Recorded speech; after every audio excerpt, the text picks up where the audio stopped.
Previously on the Shawn Ryan Show.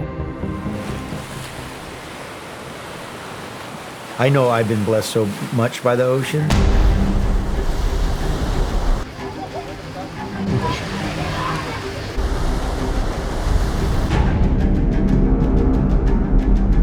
Laird Hamilton. Grades that may be drawn if they could use. Stunt double for James Bond in the opening film Die Another Day. Regarded by surf historians as the all-time best of the best at big wave surfing.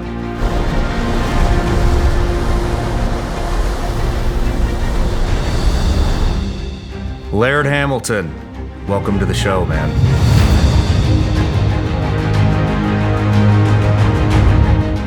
Laird Hamilton is a surfing pioneer and also an icon of the sport. Laird Hamilton has been making waves in the world of surfing for years. Hamilton shared how he always wanted to be a surfer. Surfing is completely foreign to me. Yes, sir. So, excuse my ignorance on the subject. One thing I didn't realize is a wave, when you're talking about different waves, the names of them, it's not actually one wave. It's A location. It's a location. Yeah. How often do these, I mean, is it every set? What is it? You know, when we talk about, you know, the wave that you conquered, the Jaws, I mean, how often does that show up? Well, it depends on the season. And so it's normally during the winter when the storms are the biggest in the North Pacific. And so it can be, you know, there could be 20 days during a 3 or 4, like a 4-month period. There could be only 5 days of real, like, truly big surf. There could be there's usually like the biggest swell of the winter or the 2 biggest swells of the winter. And those can last the day and a half, 2 days. So there's windows of time to be, that those happen. Okay. And then all the variables, and then depending on that day, let's just say, okay, last year, we had the swell of the winter was in January 25th or whatever, and it lasted for 2 days, but one day was the biggest day. And then during that day, there could be, you know, a 3 or 4 or 5 wave set in a group that comes in. And then there's a biggest wave within those 3 or 4 waves. There's like one wave that's just predominantly bigger than the other ones. Maybe usually it's like the 3rd wave of the set. Okay. And then those groups could be every 15 minutes, could be every 10 minutes, could be every 20 minutes, could be every hour. But it could be somewhere in that. And all of those different variables, whether there's 5 waves in a set or 3 waves in a set, and then the amount of sets and the separation between the sets are all reflective of the storm's production and the way the storm is producing the waves, because the storms are producing the waves with the wind, and it's all about the rhythm of the storm. So if you have a very powerful storm that's has really high winds and is really, you know, blowing consistently, it'll pump out a bunch of them. And if you really understood, like the Hawaiians were able to probably, I know they were, but it's a little bit like looking at the light of a star that's gone and being able to tell you what the star was. So they could look at the waves and tell you that they know what kind of storm that was, and they could tell you all the characteristics about the storm when you have that kind of intimacy, right? So now we have, you know, scientific measurements, things like spectral density, which is how strong the wave's energy is, because the waves move vertically through the water. The energy's traveling, the water stays still, but the energy's traveling through, which makes the wave. The energy's traveling through the water. When you have for example, a tidal wave, the tidal wave's energy travels horizontally. That's why tidal waves go 300 miles an hour and waves travel at about 30, right? So it's a pretty complex, I mean, within hey, waves in the ocean, you go out and surf. But when you start to understand, I mean, the truth about surfing, or a truth about a good surfer, is ultimately that you understand waves. You're actually a wave reader. You can look at waves, you know what they're going to do. Like I can go to the beach and be with Gabby, and we're watching a wave come in, and I'll be like, oh yeah, that guy's going to crash. And then he takes off and crashes. And she goes, how do you know he's going to crash? Well, I could just tell the way he was moving at the speed he was moving and the way the wave was moving that the wave was going to break on him and knock him down. So, wow. So, and all of that, that's what takes the time. The actual standing up and riding a board, I mean, that's the reward for the work, right? Is that intuition or is that learned?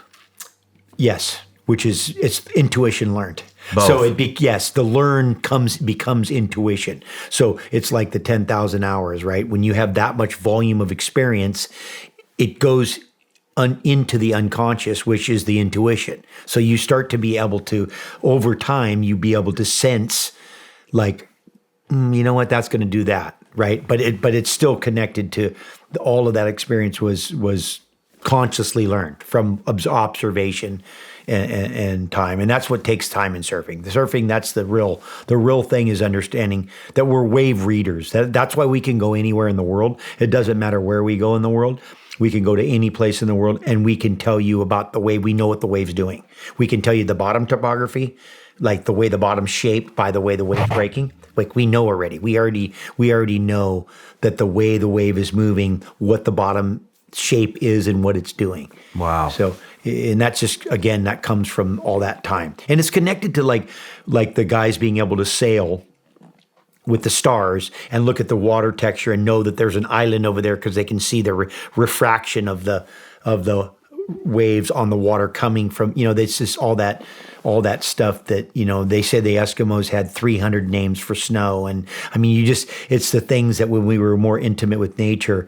So surfing is really based on that. Like, and then there's locations all over the world that we seek out specifically for specific kinds of waves, like certain types of waves because of, like in Tahiti has very unusual reefs, right? So they're coral reefs that grow in a way to absorb waves. So we have, there's continental shelf waves, there's sandbar waves, there's beach. I mean, we have every different kind of, we have every different kind of wave that you can think of.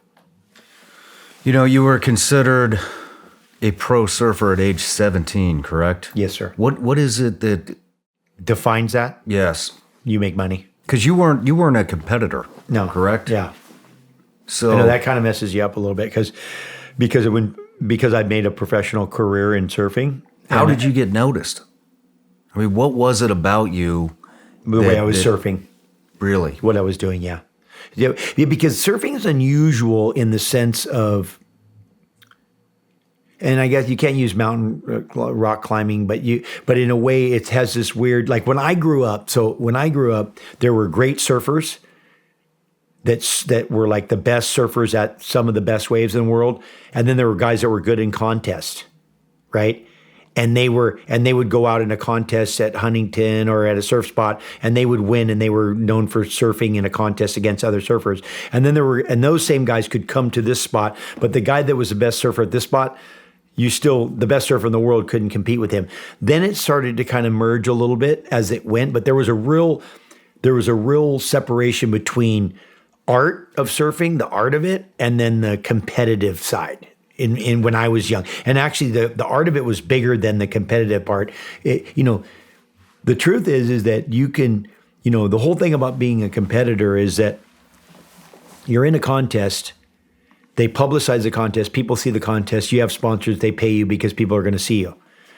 Now, if you go ride a giant wave and you're in a movie, and then people are going to see you, then sponsors are going to pay. So at the end, the outcome is still the same thing, right? It's just that normally in sports, you have platforms, right? You're a professional tennis player, and there's no opportunity for some guy to do trick shots or be a great player without playing in tournaments because they define that through scoring points, right? Surfing is a little bit more ambiguous. It's a little bit more like music or some kind of art where if I go and surf, and then they take pictures of me and make movies of me surfing.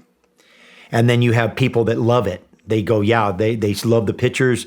They watch the movies. Well, I can make a career doing that, right? Or I can be a competitor and I can go on a tour and I can beat the other surfers and I can be the world champ.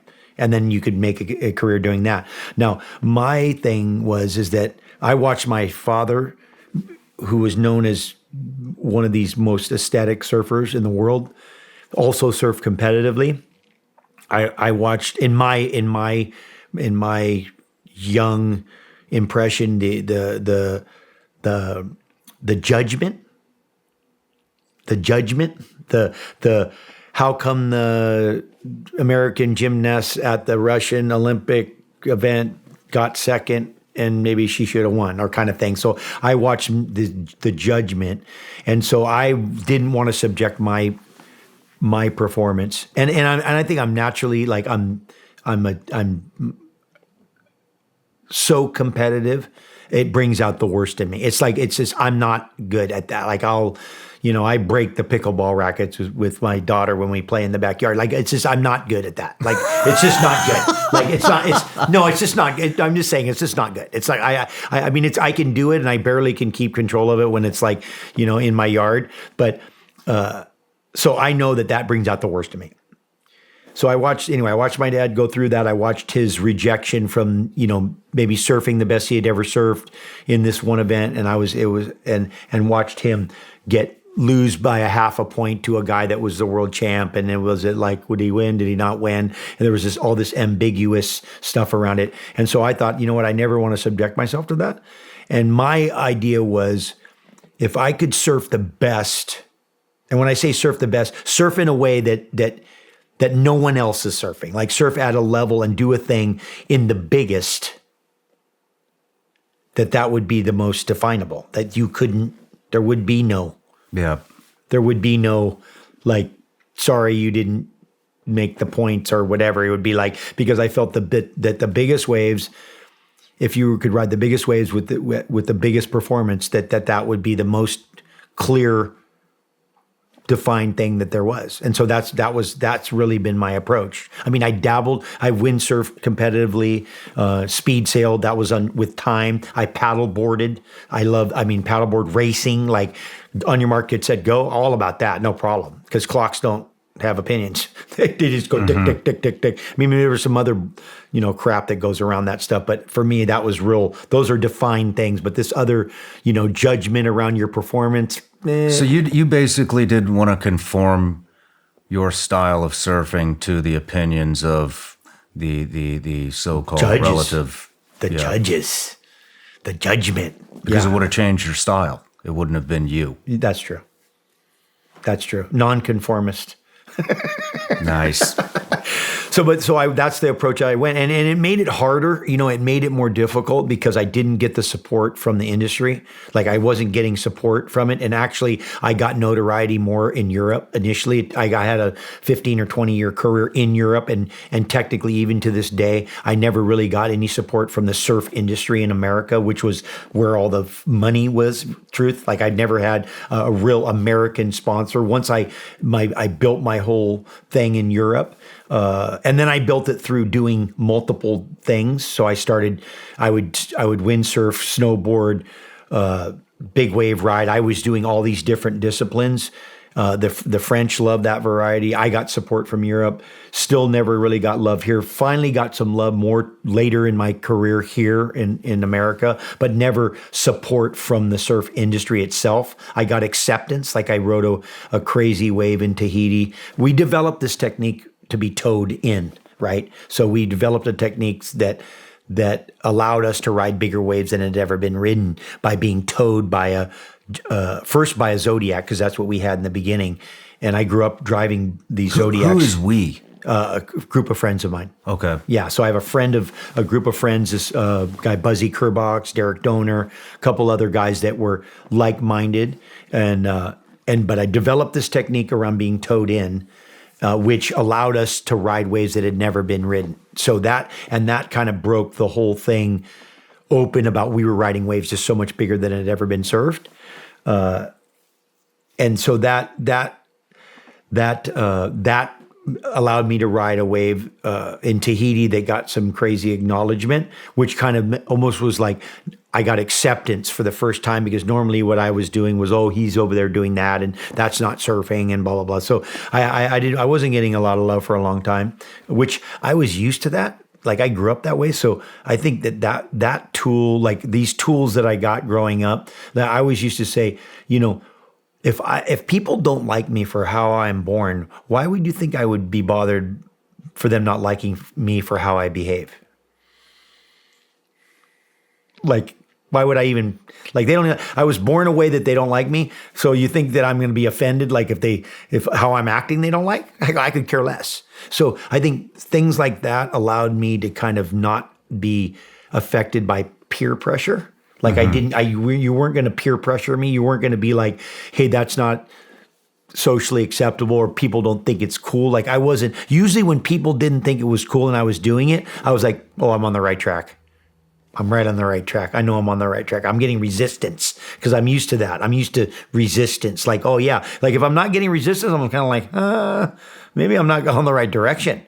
Maybe I need to turn and go some other direction where I'm getting it. So I think there was things, and if you look, and it ended up, all of those things moved into innovation because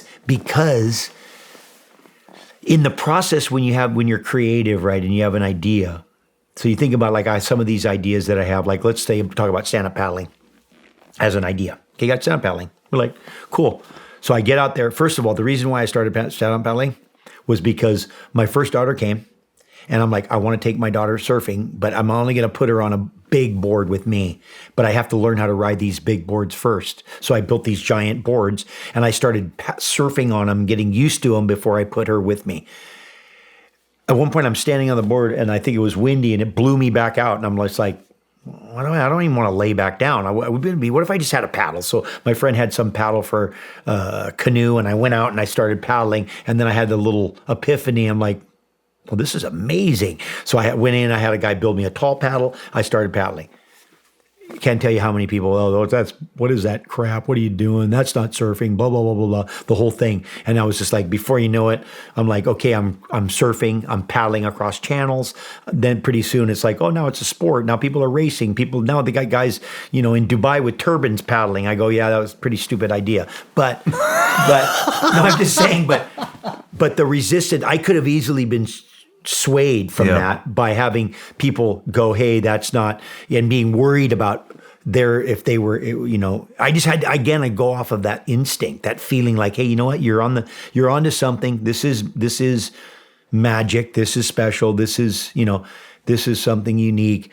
And listening to your gut and not, there's a famous woman who is an innovator, and they asked her about, what should you do if you have a really good idea? And she says, don't tell anybody for a year, because they're going to only discourage you.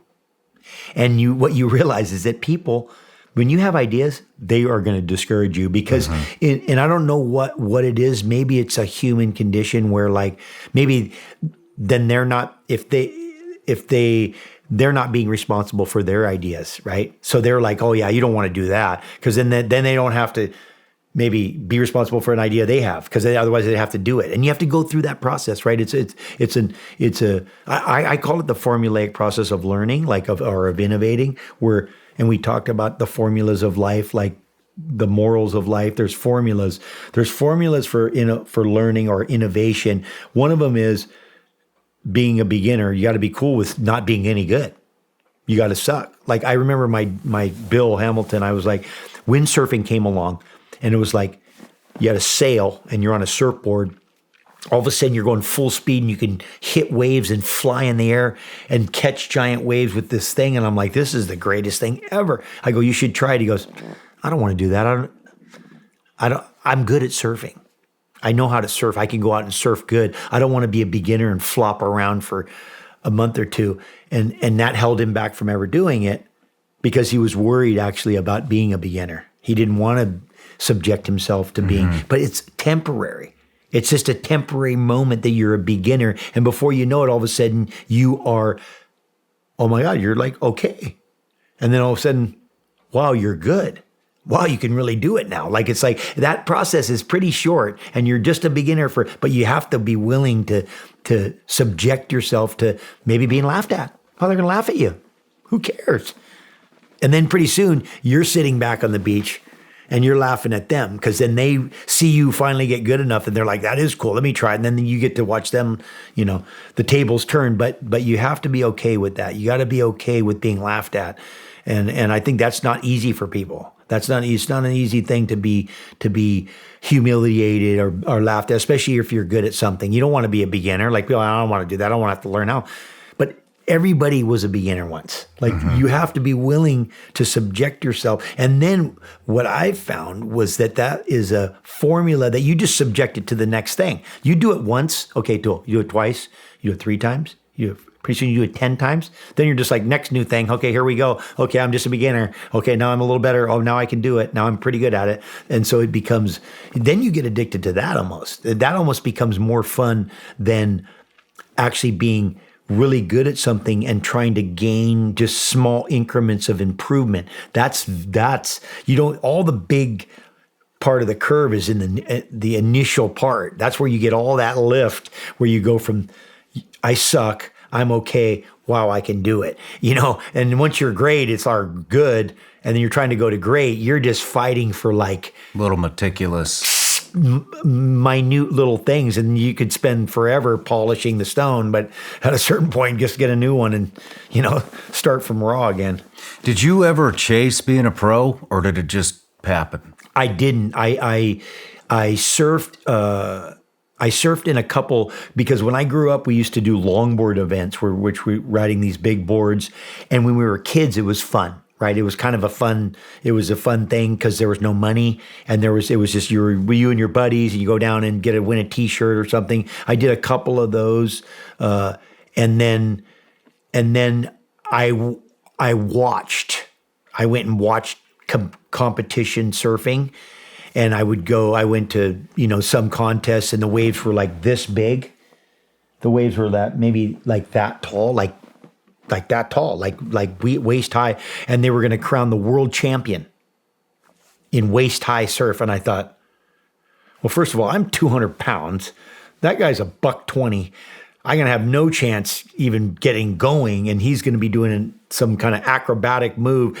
And world champion of what? Now it's changed a lot, and now they look for better venues and better surf. And there's no doubt that a lot of the greatest surfers in the world, but not all, are in competitive surfing, because it's the only way, the way the system's been set up, it's really the only way you can actually make a living in it. So they've almost forced everybody into that. There's still some rebels that surf outside of it, and big wave riding, because it's kind of filled with rebels. Naturally, I think it's actually the most entertaining, but it just hasn't had as much traction in the competitive aspect. Part of it is just because you're always at the mercy of the conditions, and that's and you'll be able to relate to this, but I describe kind of big wave riding, especially like you're in the fire department. You don't know when the fire's coming, but you know there's going to be a big one. And so, but you got to be ready, and you got to be ready all the time.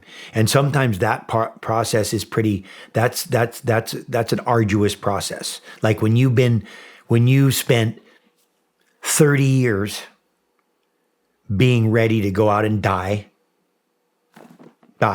because that's part of there's a reality there, so you have that in your mind when it's giant, that you could die. It's real clear. You spend 30 years doing that, 30, 40 years doing that, tiring, being ready all the time. Like, when are you gonna do it? Oh, I don't know, maybe tomorrow, next day. We have windows of time. You still have the Southern Hemisphere, so you can still go to the Southern Hemisphere in the summer. So that's when their winter is. So there's, in the world, there's opportunity probably 8 or 10 months a year to find a giant wave to ride. But then you got to be in that mental state, the psychological state, to be physically prepared and emotionally prepared to go subject yourself to this thing, which is why it wears a lot of people out. Finally, they go tap out. I'm just not ready to, put myself in that state of mind to be in that position. It's just, I know that you can relate, and even more so because of the alert that you're on when you're under fire and when you're in a position when you know that you can be shot at any minute, and but you're living in that kind of thing, and your mindset during that thing is that's real. That's a real thing. That's like the mental kind of, I don't want to say fortitude, but the mental thing of being in that kind of living in that state is not, that's taxing. So you got to figure out some way within that to kind of, maybe reduce the taxing or make it tolerable. Like what things can I do to and I know being, so it's all preparation. Yeah, it's all preparation for what you want to do. And so from my background, I mean, that's what we do. We prepare for that. And that's what we want to do. I mean, it sounds weird saying it, like, why would you want to go into a gunfight? Well, I'm also an adrenaline junkie. And that's the kind of adrenaline that I liked being a part of. And so everything that you do in life is when you're in that is preparation so that you can perform at the highest level when the time comes. And you never know when the time is coming. You've heard me talk about them before. I want to tell you about Hoist IV Level Hydration. Hoist is made in the USA and has half the sugars and 3 times the electrolytes that some other sports drinks without artificial dyes or preservatives. Hoist is on a majority of the U.S. military bases globally, serving our warfighters in operations and in training. In addition to being one of 3 hydration products authorized by the military, they upped the ante for hydration in the military by offering them a product with less sugar and more electrolytes. My friends at Hoist sent us a brand new flavor that launched on their website November 14th. It's called Black Cherry. It'll be available in stores in 2024, but for now, just use code Shawn and order it to receive 20% off. You can use their store locator on their website to find a store near you, or you can purchase directly from www.drinkhoist.com, where you can use my promo code Shawn to save 20% off. Hoist also offers 10% off to military and first responders on every purchase through the website. Go check out their website. That's drinkhoist.com. Use the promo code Shawn to save 20%. At Grand Canyon University, they believe that the military men and women are the unique among the uncommon. You fought for our freedom. Your bravery and leadership are celebrated by all Americans. GCU matches your commitment to excellence. With our counselors specializing in military benefits and over 260 flexible degree programs online as of March 2023, GCU makes higher education possible for our nation's protectors and their families to pursue your next journey. GCU salutes you. God bless America. Find your purpose at Grand Canyon University. Private, Christian, and affordable. Visit gcu.edu/military. But it's going to happen. And the preparation gives you, I think, well, first of all, I think it's a distraction. One thing, it's because you have to busy yourself doing something, and sitting around is never good because you're in your head. So preparation also, I think, the preparation also gives you the confidence when you do arrive in the situation, whatever the situation is, to be able to know that you've done everything you can that's under your power to have the best chance you can. Right? So if you didn't do anything, you'd be like, maybe I should have done a few more push-ups, or maybe I should have shut the target a little bit more. Maybe I should have held my breath a little longer. Maybe I should have, so you don't want to have any of that stuff creeping in, because that's never good, like especially during things. So I feel like that's that's the thing that, in a way, that's what's evolved for me to be into, like, at this point, still thinking the way I'm thinking. That's the only way I've been able to do it. I mean, it's not so severe contrast as your thing, but again, I think a lot of it has to do with the mental the perceived danger, because you can be in your couch, and if the perceived danger is in your couch, that can be as bad as being in front of a 100-foot wave. Absolutely. Because at the end, we have that power, right? Of like the perceived danger is present. So for me, that I think my lifestyle, like all this heat and ice and the pool and the thing and all that stuff, this is all things towards the preparation of being ready, right? But being in a ready state of lifestyle. Like the lifestyle is a ready state. Like, so you're trying to live a lifestyle, and a piece of it is having a good relationship with Gabby. Like if Gabby and I are having a fight and there's a giant swell, I'm going to go surf. I'm not going to be in good headspace. Being in the present, having my daughters and everybody be healthy and everything at the thing be good. Okay, then it's going to allow me to be a little more stable when I'm in this other situation. Like it's all feeding in like back to the spokes, all being nice and tight for their thing just makes you, at least for me, I feel like I operate better when I do get pressed, like if I'm in a pressing situation, if I'm taking care of all my business, if all my business is taken care of and there's nothing unsettled, nothing undone, I feel like I really am better. I do better. I just, at least it doesn't allow distraction. There's no outside little, hey, I should have gone over and told that guy, blah, blah, or I should have thing, or why didn't I, whatever it is on the, on the 1,000-to-1 list that you have, It sounds to me like you were accepted into the professional community just by having the courage to be you.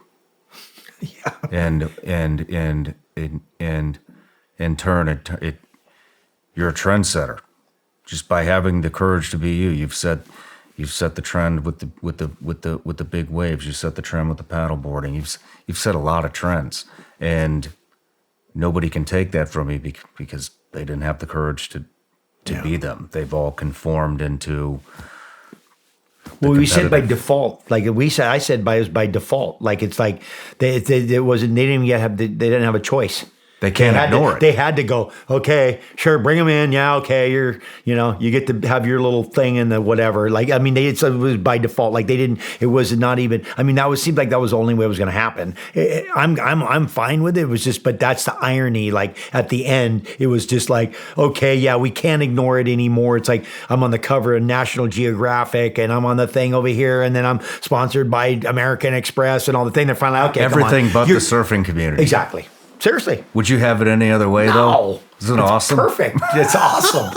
I'm just like, sure, knock yourself out. Yeah, because it's like you're getting blessed from non-conformancy, right? You end up getting, but it's just the harder.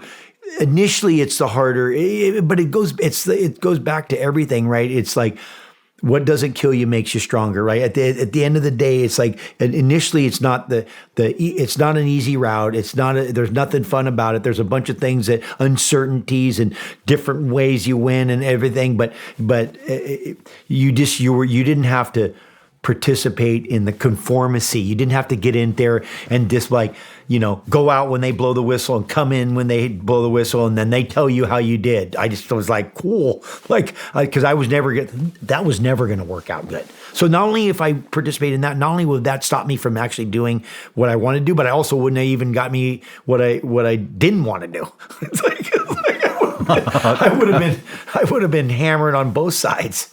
So, well, what was it? So you were still considered a pro at 17 years old. Well, sponsorship. Yeah, because to be a pro professional is you're getting paid. So I had a sponsor. I was getting paid to surf, and then I'm in surf movies. I'm in the surf magazines. The sponsors pay you because you're getting in magazines. You're getting exposure, right?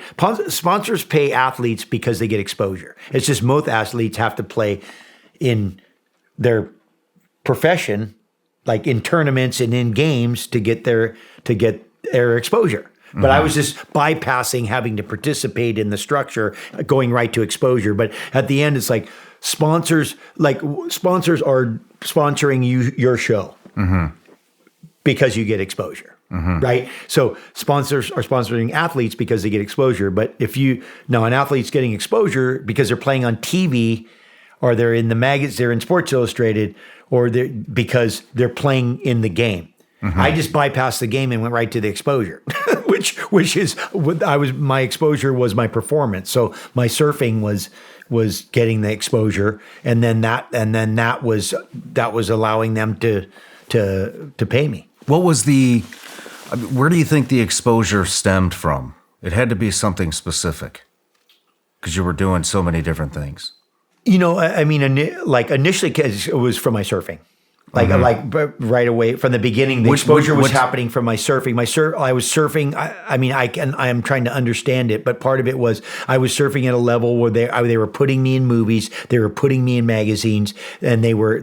So my surfing I was surfing at a level and doing things at a level. It'd be like if you were a basketball player and you could go shoot from half court and you just drilled them from half court all day long. People would come to watch you shoot. They would make a movie from you shooting at half court. They would write articles about you, and because you could just bury it from half court all day long. You didn't even need anybody to play. You're like, is anybody playing? No, nobody's playing. But he can just bury it from. It's a little bit like that, like in the sense of, except that the kinds of waves I was riding, the way I was riding the waves brought me a certain level of notoriety.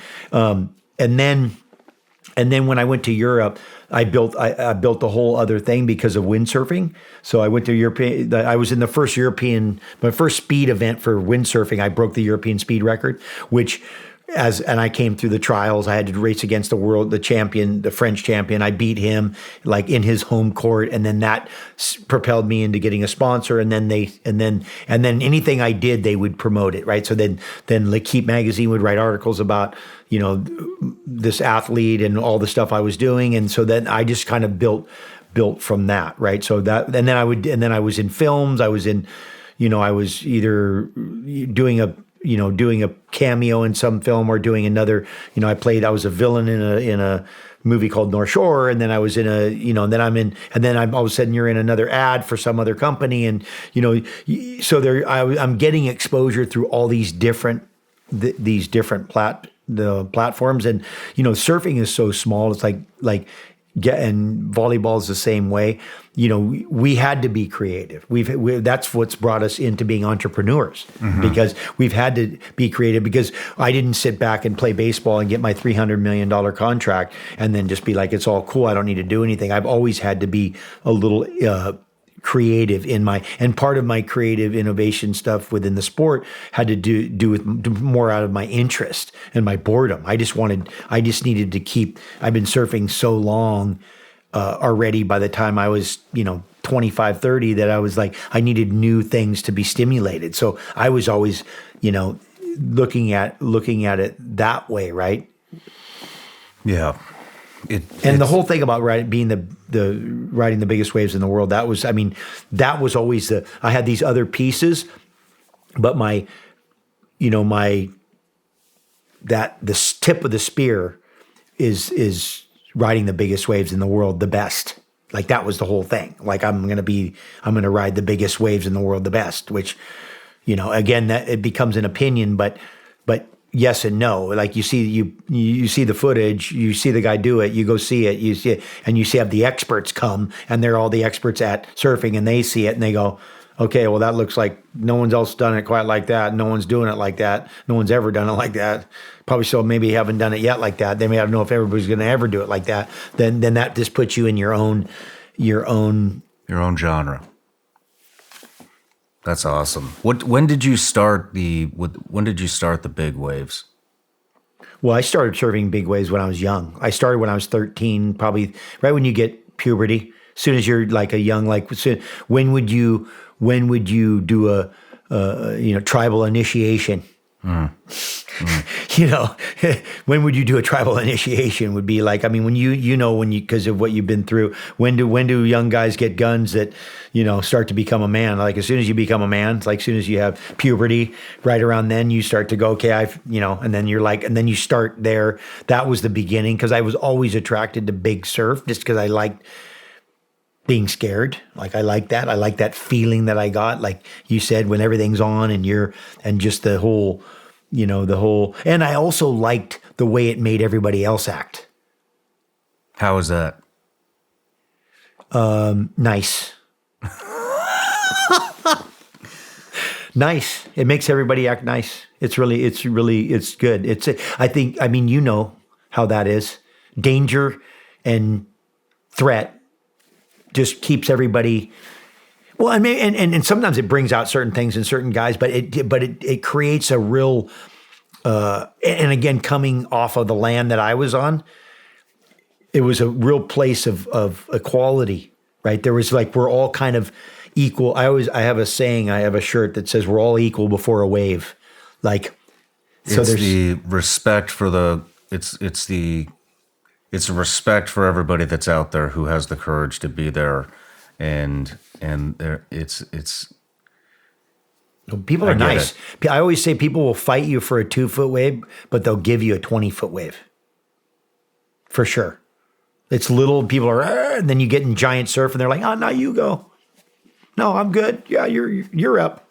And so I think I really like that. I think I like the way people behaved better when it was big, and on top of the fact that I love the, and it was, and I always thought it was a real clean, defining separation. Like I always liked, like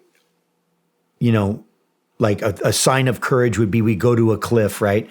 And we just start hiking up a cliff, and then we get to a certain height, and then we both jump off, and then we climb back up, we go a little higher, and eventually we get to a place where just maybe only no one else wants to jump off, and you're the only one that wants to jump off. And I just like that kind of, that defining thing, that's a real defining, it's all clear. Like, it's good. You're making the choice. I'm making the choice. Everybody making the choice. Here we go. We just go. It's like a real clean. I like that clarity of, like, and nothing. It's no weird thing. It's not like, oh, I'm it's just more like, okay, hey, you're tough, and I think I can go too. So we'll just keep going, and we'll see how far you'll go.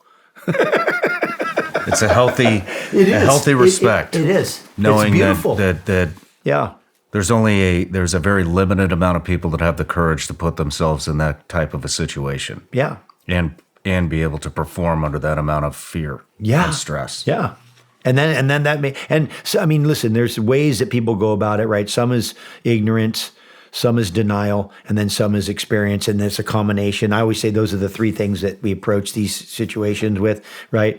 Is experience, denial, and then experience. Experience, denial, and ignorance. And so some guys just come in, they don't even know, oh, we're right there. And you're like, and you understand, and you're like, wow. And then the guy pulls it off, and you're like, oh, that's not going to be good, because he gained false sense of confidence, right? Uh-huh. But somewhere in there, it's a mixture of all those things, right? That most of the time people are doing dangerous things. There's something like that, like a little bit of denial, a little bit of ignorance, fair amount of experience. Or ignorance will get you in the door. Experience will keep you there. Yes, sir. Yes, sir. Yeah, I'm familiar. But let's talk about the Jaws surf. Yeah. I mean, you were the first one to ride that, correct? Yeah. Well, the thing is that place was an unsurfed place. I mean, I think because people will go, oh, well, we paddled out there and thing, and no one was surfing that spot, whether they had been out there before, like on the side looking at it, or they went out on a small day and rode it. But what allowed us to pioneer that break was the technique of being pulled. So that technique that we developed of being pulled in allowed us to go to this wave that was virtually unrideable. I mean, guys go there now and paddle into it, but only when it's forgiving enough to let you do that. But when you get into this other level of wave riding, maybe on, one day every 100 years, you might be able to get, close to, but the fact is we can go out there and get towed on. And that wave was just designed for towing. That Jaws is it's probably the premier performance big wave in the world as far as just a wave that, and again, you said 30, 40, 50, 60. I mean, it's, 80-foot faces. I mean, that place is, I mean, there's a wave now in Europe called Nazaré that is in Portugal that's also only even being ridden because of the toe-in technique. Again, that allowed that place to be ridden. And it does an unusual thing that it steps up and becomes, the two waves join for a second, so it gets really tall and then kind of dissipates. And it's not a great performance wave. It's more like get your picture on a giant face, and then say you rode the biggest wave in the world. I mean, the fact that they get into, we've always been resistant against the whole measurement, like measuring. Trying to define a wave by the face height is like trying to measure a cube by one side of it. Like you're talking about something. I always describe big waves like dogs.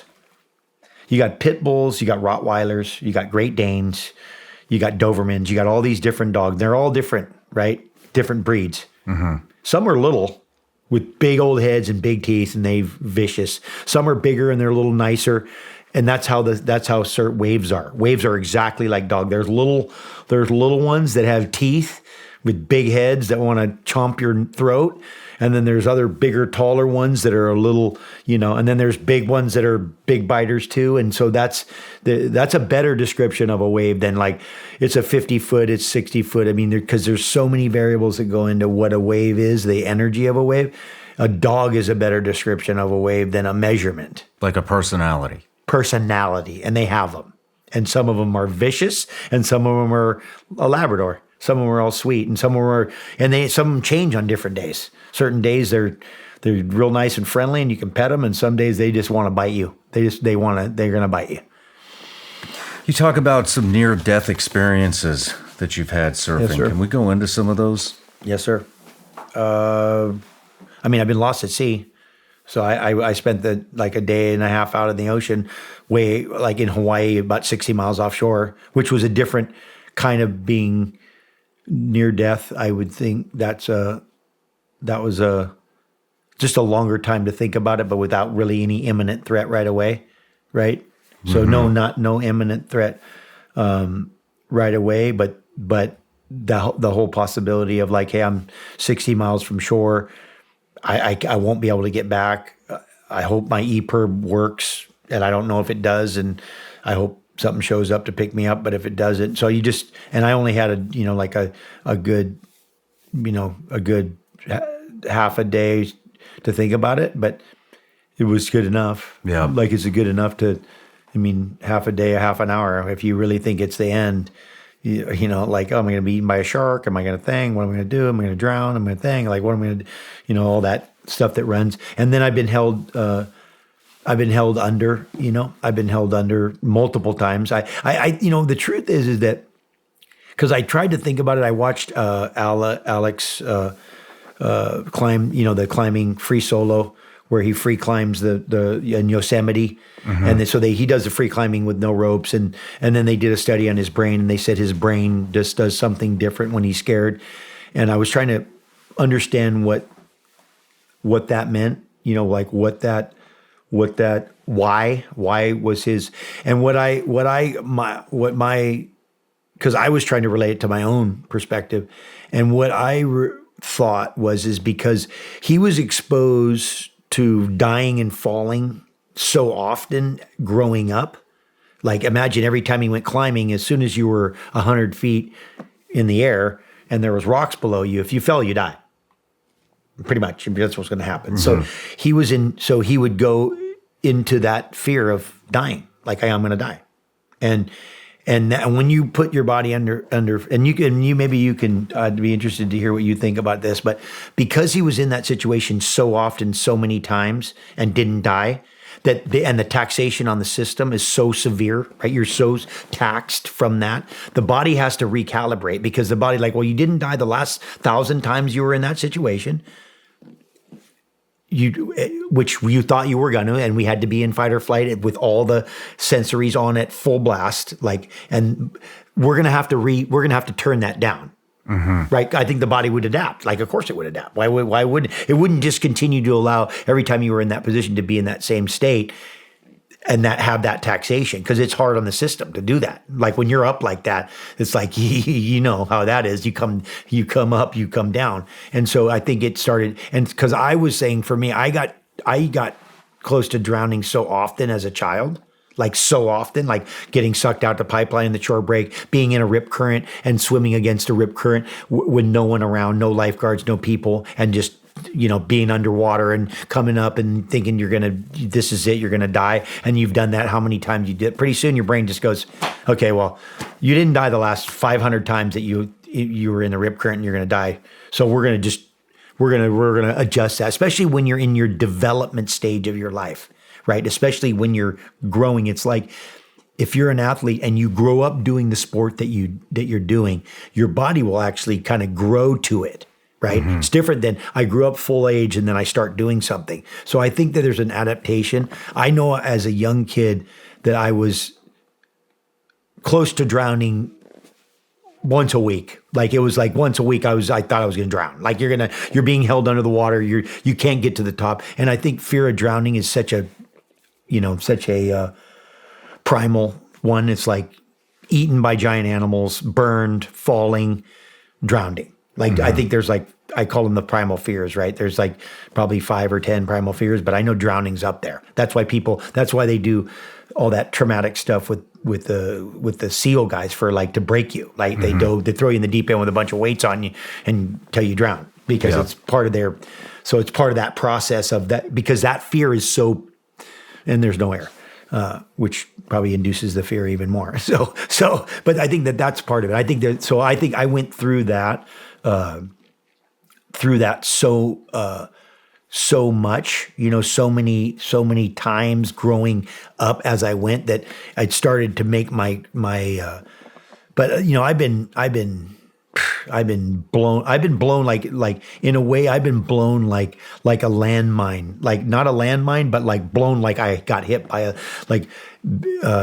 I was surfing Jaws and they were filming the new Point Break, and I had a wave break behind me and blow me into the sky, and then run me over after and fold me in half and then just hold me down underwater with power that, I think that if it was any other energy with that kind of power other than water, probably would have just ripped me in half. It was just water. There was a forgiveness to it.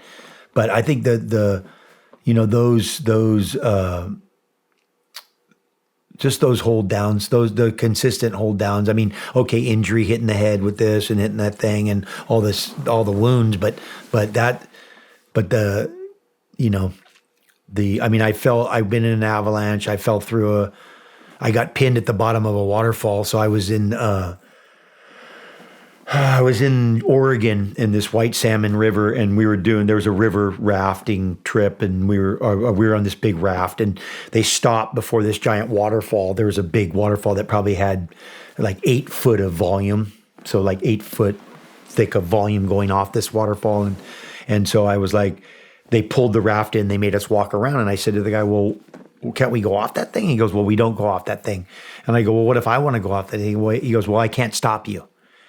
And so I go, okay. So I swam out into the river, and I swam right into the heart of it. And as I was going off head first, because I thought I was going to go like that, right? And I heard the guy yell, feet first from the shore. So I kind of rolled over and turned around and went feet first. And I went over the waterfall, and I landed underwater on a big stone with the waterfall holding me down. So the waterfall, so I was on a stone with the waterfall just holding me like that. And I was sitting there, and I'm like, and I was like, can't move. And I tried to, I couldn't press. And I'm sitting there, and I just got a vision of a skeleton with a life preserver on it. That's what I saw in my head. I saw a skeleton, and then it had a life preserver, kind of raggedy life preserver, like I was just going to be there. Like I was stuck there. And I ended up, after not being able to move at all, I ended up moving my leg. And when I moved my leg, it spun me out from the stone and spit me out of the back of the thing. And my friend was already swimming from the side below in the pool to come out because I hadn't come up. And I think for like, I don't know, a week or something on my shoulder blades and my whole back from where the water had just been, holding me down like that, just on my back, just like had me pinned. I was like, I'm just saying, when I was in Russia one time, helicopter snowboarding, and I was following some crazy French guys. And the French guys are like, we had a big meeting and they said, when you're walking, we're on these big cornices and there's these big giant things hanging off the cliff and they're hanging way out. And it's probably like, whatever, a couple 100 feet or more off the edge. And the guy's like, okay, when we're walking on these things, if you see stones, and you're walking on a cornice, if the stones are on your right, make sure you're on the left side. If we're on that, if the thing's hanging out. And I remember walking along and I'm following this French guy. And I looked over and I saw a stone and I went, hey, and I just fell through the thing. I didn't fall off the thing, but I fell into the cornice. So I fell down in this hole, like on a rock ledge inside the thing. And I'm sitting there and the guys come running back and they put a rope, they pull me out and everything. And then I just wanted to kill that guy after. And I'm like, I'm never listening to you again. So after that, from then on, I was like, yeah, I don't care what he says. I'm looking like, and I didn't know anything about the mountains, but I wasn't going to rely on but I think, I think I've just had a bunch of those, but the water stuff happens so often, so much growing up in the, being sucked out and being pinned on the bottom and, a lot of drowning. Yeah. A lot of drowning. Yeah. Mostly drowning. To your point about kind of the fear stuff, overcoming fear, and we were talking about the guy climbing. I don't know that man. I've not heard of him. But, when it comes to the fear stuff, the second time you do it, your brain's telling you, hey, we've been here before, and then third time, and then again and again, and it creates, and the other thing with fear, you're doing it every time you get into a situation like that, adrenaline dumps to help you overcome the fear. Well, the adrenaline, you get addicted to that. And so how do you feel adrenaline? You got to put yourself in these situations like you're talking about, and it becomes this cycle. And then just like we talked about at the beginning, that becomes home for you. And so you'll recreate a situation where you're going to get adrenaline and a dopamine hit, and it never ends. Yeah. It never ends. Yeah. And I think that's a big part of it. It's of overcoming fear. It's that initial exposure. All right, this is going to suck. Okay, we survived it. And then this, like I said, the second time it's like, oh, we've been here before. Third time, this is home. Yeah. I like this. I like getting out of this, and I think that plays a major role in exposure. Having experience, having been there. How it's like the first time your vision is like you're looking down a barrel. The second time, the third time, pretty soon you're seeing stuff in the peripheral in the corner over there, just because you get more comfortable with that world, right? The tunnel vision goes away. Yeah, quickly. But only through exposure.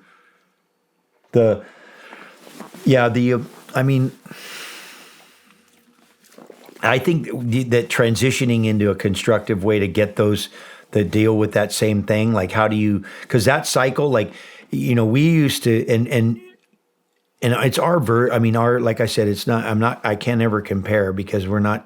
People aren't trying to kill us, but I can tell you that we have post-traumatic. We used to talk about post-traumatic big wave riding, like that when you were done. Like in the beginning, we'd go get drunk and then just spiral down into a negative abyss. It might be could be as long as 2 weeks or more. And so we started becoming aware of it, that it was something that was real. Like I said, no, this is a real thing. And then I'll say, hey, do things to nurture the system, get sleep, eat good, like do stuff and also now all of a sudden we got control of it, and it wouldn't go the plane wouldn't dive as deep. We would pull the plane, when the plane started burrowing in, we'd pull the plane up because we were conscious of it. Because it was a real thing. It's a real. I mean, I think whenever you're in that heightened, there's a taxation on the system, right? That the more aware you have to be, and the longer that period is, the more energy you use, and it's just math. And so at the end, you have to figure out how do I support that thing? Well, take my vitamins, eat good food, get good sleep, like do all the things that you do to help you, and that's not. I mean, that's just only in the physical side, right? That's just the physical. I mean, we're not even beginning to deal with what you guys what you've seen and what you have to deal with the images and that stuff. But we're just dealing with just the sheer level of the taxation on the system to be, on full alert, right? Yeah. Is there some things that I'll experience after a big op, or something like that, a big operation is there'll also be a certain amount of depression that hits because there was so much preparation for what you're getting ready to do. I mean, that's your entire life goal is to surf the Jaws, or to go on this raid and wherever, Afghanistan. And there's so much preparation and then when it's done, burrow in. It's well, shit. Now what do we do? It's so there's the trauma, there's the post traumatic stress. There's all these things happening, but there's also the depression that kicks in because the preparation is over. It's on to the next thing, and you feel like, what is the next thing? Is there going to be another thing? And maybe you're happy with your performance, maybe you aren't. You know what I mean? But all that plays in as well. But that was always something for me is all the preparation, everything, and it's emotional, and you're doing it, you're in the moment, it's happening, and then it's done. And you just don't know what to do with yourself, when it's done. That's why I'm lucky Gabby's still with me. I mean, I have it from last week. I mean, yeah, I think, and I know you know this, is, again, the first time, a lot harder. Second time, not harder, but not as hard. Third time, I mean, again, I think you get a little better at that too. I think you get a little bit better at that's why I'm talking about being aware of that you're going to go into a funk, you're going to go into depression, you're going to be down, and that, are you going to do it again? Did you do it good enough? Like all that stuff, that's all, I mean, that's part of what you have to be aware of. You have to be honest with yourself that that's really happening. Because I think sometimes we're supposed to be, I don't know, you're thinking like, you shouldn't have that. Why? I mean, you did what you wanted to do and you got what you think. Like, what's the point? I mean, Gabby will look at me, and this is just from the ocean stuff, that she'll look at me after and be like, well, you just got to go the thing, and what? Like, and you're like, she's like, is that for real? Like, I'm just like, the next day I'm like looking out the window, like, I wonder what the conditions are doing, like, because you're on to the next, you're on to the next thing. That brings up a question. So, a lot of, I don't know what to say, maybe overachievers, maybe just really successful people, what I'm starting to realize is I don't celebrate successes. Do you? Like when you got done writing the Jaws wave or the one in Tahiti, what was your mindset afterwards? Was it, all right, shit, we did this, let's go celebrate, I've just accomplished, I've accomplished something that nobody's accomplished? Or is it, cool, what's next? What do we got Pretty going what's next. Yeah. Pretty what's next. I mean, Jaws, I mean, the Chopu wave was an emotional one. I think part of it was because of the intensity of that particular ride in that location was an emotional, like, like cry tears, like have a little. But I think that was part of it. It was a not a success, a relief. It was a relief. Like it was a relief. Like I was relieved that I had kind of gotten that off my back like that, because that had been on my back. That had been on my back, and I felt the relief from it. Like I was relieved, but it wasn't like, oh yeah, okay, I just not even close. Like I was like, and it was automatically on to the next. I mean, that's pretty quickly. Like, what's the next thing? When's the next day? Where's the next place? Like the whole, it's a terrible. I mean, I think it's natural. It just seems like pretty. It's a pretty. With just the turnover is you have to. I think you have to learn. Like that's what I'm trying to. I tried to use that as to learn from it, like to learn how to deal with that thing, and not have it be, not have it be a negative thing. Like you have to be to just remember the planes come when you go to the high. The only thing that can happen is you go to the low, and you just pull that plane out, just pull back on that stick and get that thing up so it doesn't just go, that. And I think that's, again, where, taking good care of yourself, being healthy, and being okay with taking care of yourself. That's a big piece too, because I think we have a natural thing to not feel worthy. We don't feel like we deserve to be to take care of ourselves. I think that's like it's built into us. And I think sometimes you have to learn that. You have to learn it's okay to, that did take that effort. Yes, you are having those feelings. Yes, it's okay to take care of yourself. I think that's something that part of being honest, with yourself, being honest with yourself. When you rode I'm sorry, how do you pronounce the wave in Tahiti? Teahupo. Yeah. To my understanding, that's the apex. There's nothing bigger. Is it? Well, that particular wave is, it's the most defined and rideable. So the line, there's some ambiguity with some of the other waves where, maybe you could catch one of these there's a little bit of gray. That there was no gray in that wave, especially at that time. That was such a clear cut line from rideable and unrideable. There was no mistake. It wasn't like, oh yeah, you could have. No. So the definition, like that wave was so defining especially at that moment, at that time, that the clarity was, there was no. The opinions were gone. Like, you know what I mean? Like if even within it, if they tried to put some opinions about it, no, there was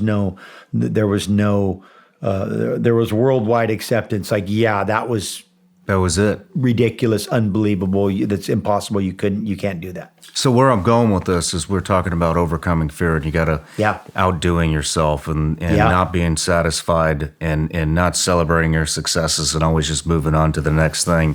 When you hit that and rode that wave, I mean, what is it like to know there is not another location on Earth that you can outdo yourself on that wave? There's nowhere else to go. When did that hit you? Like, shit, I have to go to another planet. You forgot to say the right thing. That there's no other place you can do that, but there's what haven't you done? What haven't you done? You did that, and you can't outdo that, but what's next? Like, what's the next thing you can do? Okay. What's the next thing you can do that maybe hasn't been done? So I know where you're going. I know where you're going with this. So I'm the best at this. Now this is boring. Now I got to go find something else to be the best or at. just you did this thing, and I had it at Jaws. Then we had the way it went. It kind of it was like a gold rush. Everybody came, and it was changed the whole feeling. And then I was able to experience it at Teahupo, and then it was like, okay, well, and you know, it's a tricky game, but it's like, can you walk away? Can you walk away from a thing that you've done that maybe you're known for, that you're good at, or, you know, can you box, and do you have to get knocked out before you quit? Or, you know what I mean? Like in that sense. And for me, it was more like, well, no, I want to do something I haven't done yet.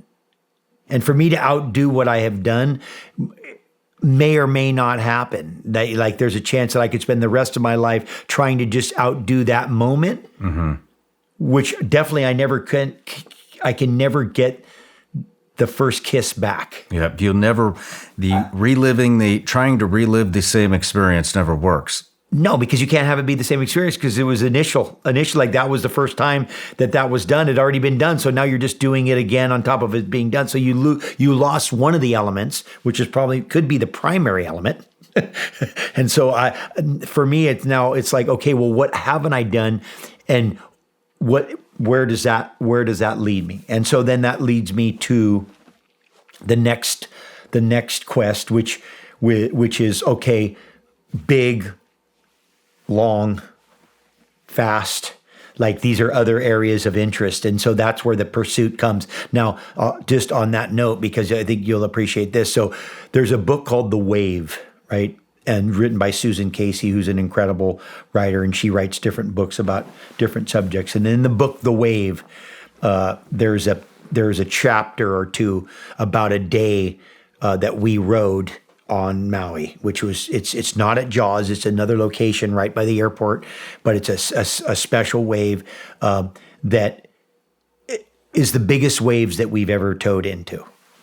Okay, so, and it was a stormy day, there was no cameras, which is the irony, because everything we had done, we'd been documenting, and we were getting tired of it. I was getting tired of it. It was taking away part of the whole experience. And I was just like I had said, you know, I just would really like to have a day that we don't have a bunch of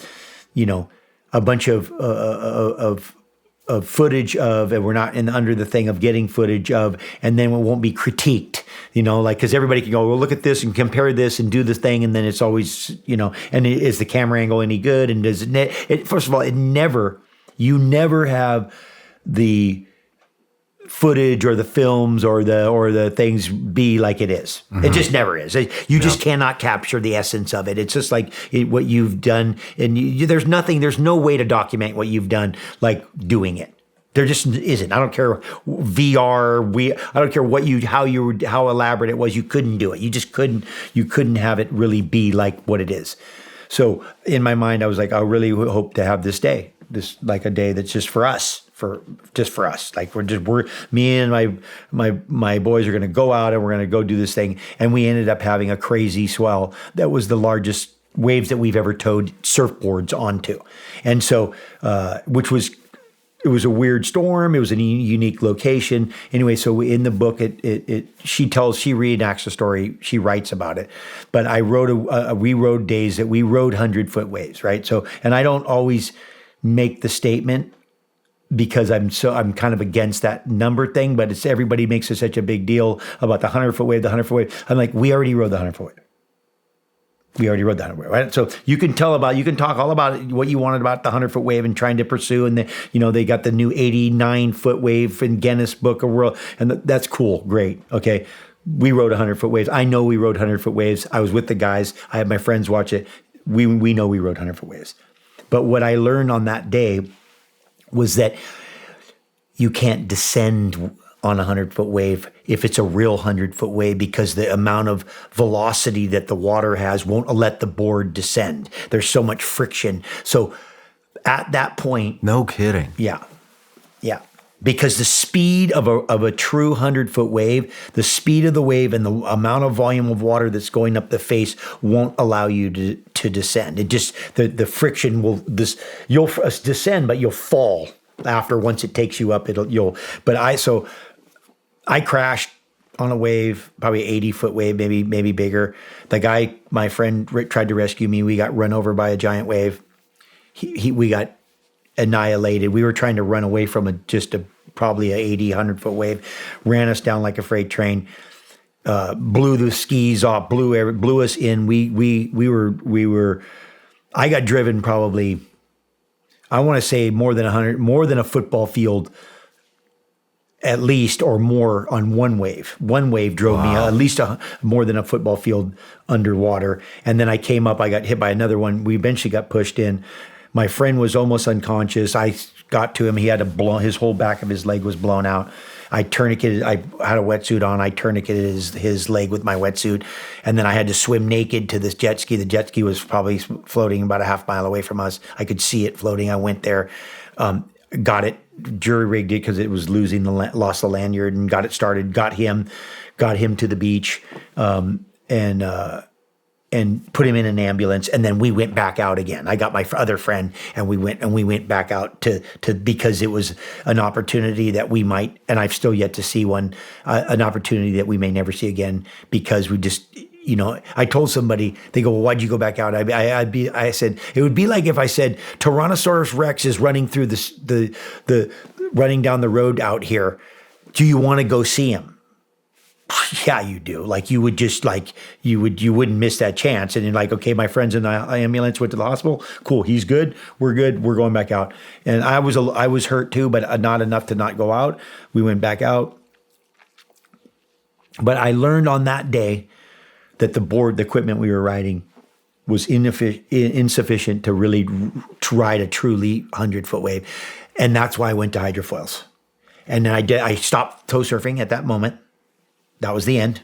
I was like, I'm good. Jaws, I'm good. I'm good with all of it. And I went and moved back to my home island from Maui and just started riding hydrofoils. And that's what I've been doing since. And so that was my whole thing, because I knew that at that point, that tool was inefficient. And the only way that you could ride really the next level of mass was going to be with a hydrofoil, that was the tool. And we're slowly working our way there. We're working our way to being able to do more and more. And already hydrofoils have blown open the whole surfing world as far as waves that you can ride, places in the world that you can ride, and things you can do.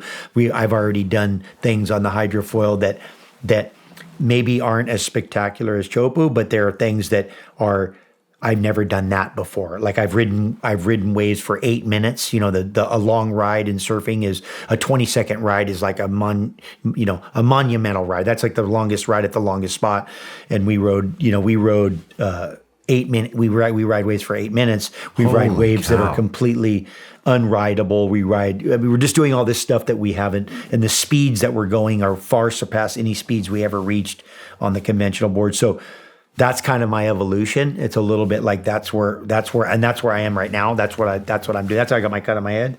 I got hit by a blade last week, but yeah. So again, I think I'm blessed that I've been blessed to continue to, because my desire to continue to look for new ways. It's like God is providing me new ways. You're innovating.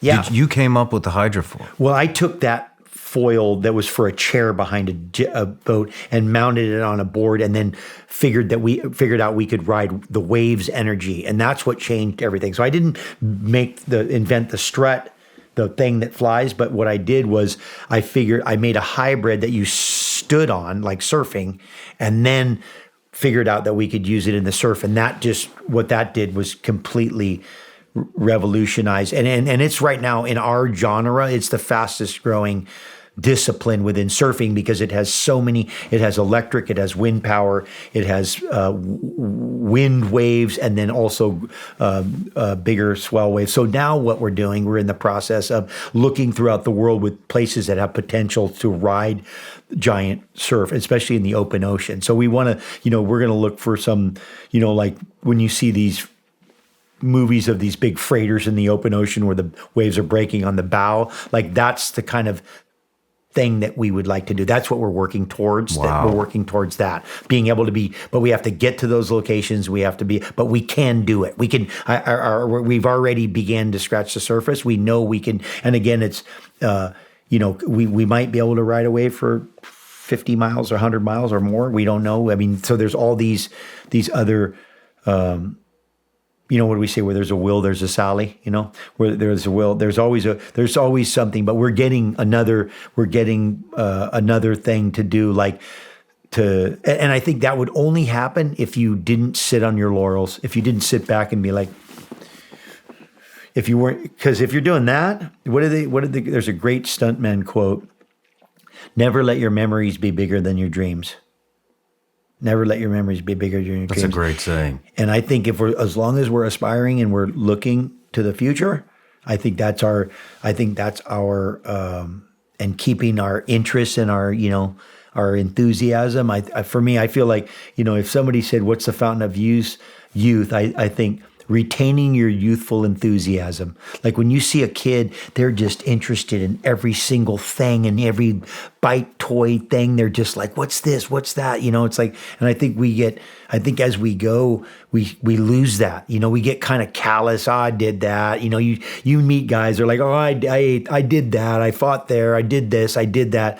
And it's like, you lose that whole thing. And you can change what it is. That's ever evolving. It doesn't have to be in the genre. It doesn't have to be right in the thing. You can be some other thing, but we have to keep being inspired. I mean, and what you're doing, I think to be of service too. It's like right now I have younger guys that I work with that are aspiring, and you can help them on their God's journey, like help them with their, maybe miss some potholes and try to, straighten it out where you can. I mean, for me, I feel like there's just, and then take them. I have a couple of veteran guys I'm working with, but I have a couple of young guys that we're bringing along into this thing. And for them, it's going to be normal. Like we're doing this thing that's for us and then we're going to step into it like, oh, I've been doing that since I was in my 20s, kind of thing. Yeah. Yeah. But reinventing. Yeah. Reinventing. That's there's no end to it. I think that really helps with happiness. It's the constant challenge. Got to have it.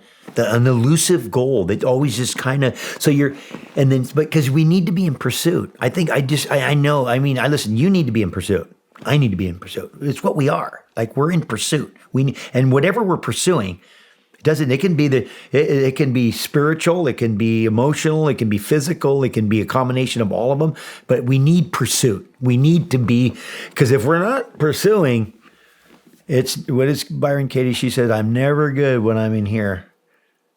We need to be over there, wherever that is. We need it. We have to. It's what we are. We have to get back to what we are. I think that's the thing, is we've gone so far away from what we are. We just have to, we have to get back to that. We have to get back to the house. Yeah. Man, what a great discussion. Let's take a break, and when we come back, we'll get into some biohacking. Perfect. Sounds good. Hack you later. Those of you that have been around SRS for a while know that we take mental health very seriously here. So seriously that in almost every episode, you'll find a segment where we discuss how to improve your mental health. And part of improving your mental health is keeping your mind sharp. And part of keeping your mind sharp is giving it the fuel that it needs to balance energy, focus, cognition, and just regenerating your brain. That triggered me to go on a journey to find the supplement that supports brain health with the cleanest of ingredients on the planet. And I found it. I was actually going to start my own company and do this, but I found Laird Superfoods. I've partnered with them. Now I'm a partial owner, and I really believe in these products. Here's my favorite product: Performance Mushrooms by Laird Superfoods. Brain fuel. You can put this in your coffee, you can put it in your tea, you can drink it raw, you can mix it with their greens, you can do all kinds of stuff. Bottom line is, this is the best possible supplement with the cleanest ingredients, all sourced in the United States that supports brain health. And here's 2 other products that I'm a fan of. Laird Superfood's Creamer. Guess what? Contains functional mushroom extracts. Put this in your tea or coffee. And most of you know I'm not a caffeine or coffee drinker, but a lot of you are, and they just happen to have Laird Superfood's coffee, organic Peruvian coffee with, you guessed it, functional mushrooms that support and regenerate your brain. Go to lairdsuperfoods.com. Use the promo code SRS. You'll get 20% off. Guys, this is the real deal. These are the finest of ingredients. Check it out. lairdsuperfoods.com, promo code SRS, 20% off.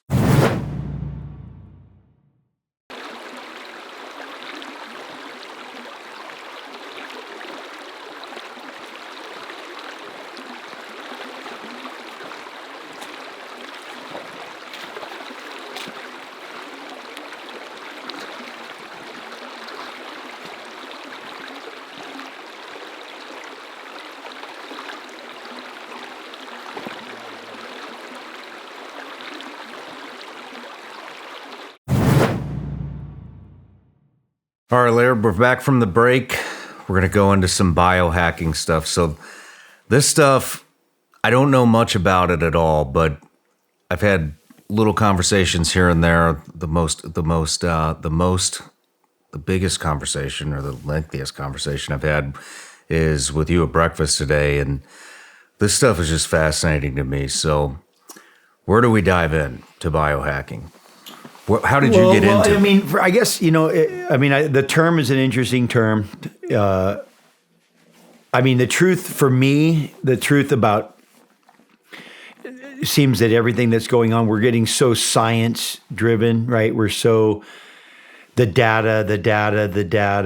I'm just like data'd out. Like if I hear another data thing, it's like, I want experience. Like, give me experience. Like, I want to know, hey, I've been doing this for this long and it's done this.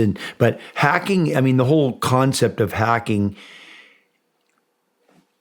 I'm adverse to hacking your way through life when it means avoiding the work. When it means avoiding your work. And I think part of what's happening right now, especially in our culture, is that we're like, hey, I'm just going to bypass working out and I'm going to take a pill and I'm going to be in shape. It's like, no, you're going to work out. You're going to get in shape. Maybe you take a pill that helps you work out and get in shape, but you don't. So I feel like there's a lot of, and we're also having to, we're having to make up for the fact that we're just not getting exposed to the environment like we have throughout our evolution, right? So we don't have enough physical work in the day, so now we have to go work out. We don't walk enough, so we have to be on a treadmill. We don't do the thing, so now we have, it's like we're everything, everywhere you look, we're trying to do, we're trying to make up for the fact that we're not getting what we would be getting if we were more in our biological state, right? We would be getting all the things, but there are some cool, I'd say there are some interesting, and I don't know, I know about hacking in the sense of what I do myself and what I implement and as I go at what I learn. Now, you could talk about all different types of hacking. In a way, good breath work is a form of a hack, right? Like being able to do the right patterns and ice and heat are hacks. Those are crazy good hacks. I would imagine certain supplementation is a hack. The red beds are hacks. The vibrational stuff. These are all things that we're having to do. We're not getting as much sun exposure, so now you can do infrared and other types of red therapy, which have some incredible effects on your mitochondria. They can totally the best way to describe the red light therapy stuff is it's really based on recharging your batteries.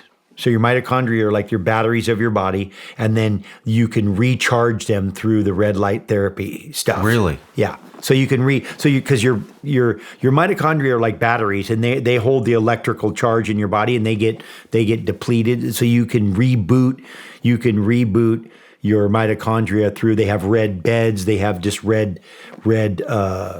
Infrared sauna will kind of do it as well because, again, it's infrared. So infrared light, but sunlight is infrared light. Like I do a thing called solar gazing, and I've done that for probably more than 20 years. And it's where you go in the morning when the sun first rises, and right when it breaks the horizon. You do it in a place that you have a nice horizon, but when the sun first breaks the horizon, you look directly at it. And then it affects your hormone levels in your body, and it actually, and I don't know all the scientific data, but I know that there's some effect on your melatonin. That melatonin is created in the retinas of the eye that help you sleep. But I always say, if you wake up in the morning early enough to see the sunrise, you're probably going to sleep well because you've been up all day. Right? Yep. So, but there are a bunch of physiological things that benefits that you get through looking at the sun in the morning when it first rises, right? And there's a reason why, and I talk about, there's a reason why sunrises and sunsets are beautiful, right? Like, why are they beautiful? Well, they're beautiful because they're good for you. So we looked at them because they were good for us, and then we translated that into they were good looking. So you don't just look at them like people go, well, they're pretty. Well, nothing in nature happens for no reason. You're not looking at something because it's pretty. There's either has some intrinsic value, there's some benefit, right? You're looking at the sun in the sunrise and the sunset. The atmosphere of the planet is thick. It takes out the ultraviolet, which is the harmful rays, and lets the infrared come in, and then you absorb that. So if it was bad for you, you wouldn't be able to look at it. Like if you looked at the sun and it was too bright, you'd be like, oh yeah. But you're not going to be able to look at the sun if it's damaging your eyes. Like I'm just saying, we have so many, misnomers and so much stuff that's based around fear-based stuff. But the heat and the ice, as far as, two of the most profound hacks that you can do. Think about cold and hot. Think about a cold stream. Like, I mean, how much exposure have we had to fires? Even fire has incredible light for you, incredible infrared light. Like having a candle in your room, or even looking at a fireplace. Why are fires so mesmerizing? Well, you're actually getting infrared from the fire. No kidding. Yeah. I did not know that. Yeah. After you go, oh yeah, it's mesmerizing. Well, yeah, but it's beneficial, then it's mesmerizing. It goes back to, like I said, most things in nature that we have these things, like why is looking at the horizon, like why are we interested in that? Why are we interested in, there's a great book called The Blue Zone, which talks all about the being near the ocean and what that does to your brain when you're able to see the horizon, and how good that is for your mind. I mean, there's so many things. Why is it good?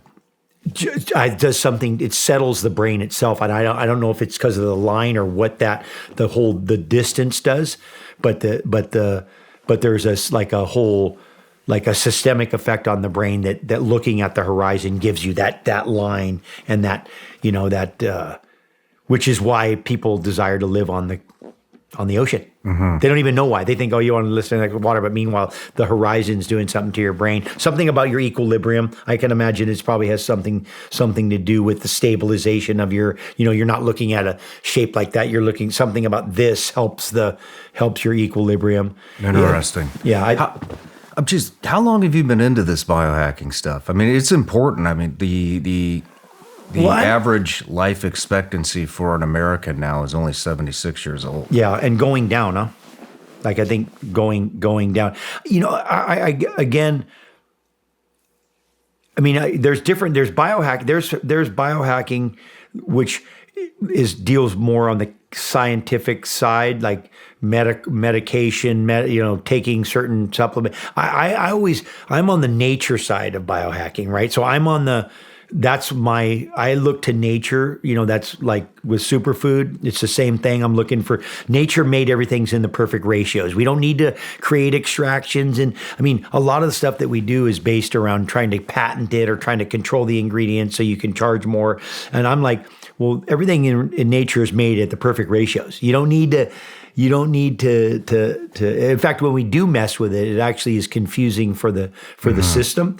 So, I mean, you could say certain forms of supplementation are biohacking, obviously. Again, there's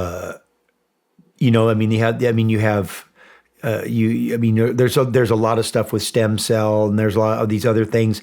I'm less interested in that. I'm less interested in those things as much as I'm interested in herbs that can, you have herbs that can help produce testosterone. Even just getting your body in cold water boosts testosterone and produces, you can do DMT through breath work. You have to supplement. You have to supplement minerals because our food doesn't have it. We don't get enough sun. So most of us need, the three best vitamins that you can take.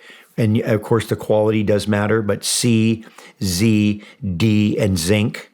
So those, it's quercetin. So quercetin is C, D, Z, and zinc are the, and then magnesium is another one. Like there's a few things that we need to supplement, which you could call a hack or not, but it's making up. I mean, really, I think a hack, I would describe a hack as making up for something that you're not getting normally because you're not in your nature. Mm-hmm. You're not in nature and you're not in your nature. You're having a supplement. Yeah. Something for you, something you should be getting. Well, you're lacking. Naturally. You should be getting it in your food or in your environment and you're not. And the sun is a big piece of that. Even the lighting in your house. I mean, there's a bunch of stuff around the lighting. I mean, I would describe, like, I have cold rooms. I have chili pads, or there's a thing called 8 Cloud that affects the temperature of your bed. So make the bed really cold. That's a really huge beneficial one for sleeping, like has a profound effect on your sleep. I've been doing that for a long time. So I have a pad that's on my bed that makes cold water go through it, that makes the bed really cold. And especially if you're a high metabolism guy, you sleep like a stone when you do that. That's another cold room, cold, dark, there's just. Let me focus in a little bit on the biology of breathing. Okay. Because you really had some good stuff you were talking about with breath work. Yes, sir. How do you get into breath work? Well, first of all, the most important thing you can do is focus on breathing through your nose. Like that's and learn how to breathe through your nose in your sleep. That would probably have more a profound effect on your health than almost anything you could do. Why is that? Well, one thing is a reduction of volume. So when you breathe through your nose, you reduce the volume of air that you breathe, which increases your CO2 levels, which means that you absorb more oxygen because the CO2 is the marker to absorb oxygen. So when the body is CO2 saturated, that's when the cells absorb the oxygen. And so when you're constantly scrubbing your CO2, the cells don't absorb the oxygen as well. Like you can have blood oxygen, like you can be, this is how I understand it. And I'm not a scientist. I always, preface it with that. I just understand it through what I've learned and what I do, and somebody go, oh, the data, this and that. I go, well, listen, you have oxygen and you have CO2, right? And the CO2 is the exhale, right? That's your exhale. And when you breathe through your mouth, you're constantly exhaling volume, which keeps the CO2 level really low, which doesn't allow the body to absorb, the cells to absorb the oxygen. You might have, 98% blood oxygen level in the blood, but the cells aren't getting it. And so the cells don't absorb it unless the CO2 rises. Somewhere in the last 150 to 200 years, we stopped breathing through our noses and we started breathing through our mouths. It made our jaw get smaller. It affects our dental hygiene as well because we have oxidation in our mouth through the oxygen. And so we have a XPT. I have a fitness thing called XPT. We have a breathing app on XPT that gives you a bunch of modalities.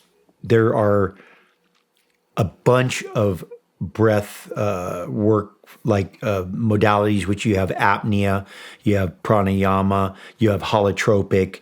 You Wim Hof does a bunch of breath work that's based from Tumo, which is a Himalayan breathing technique.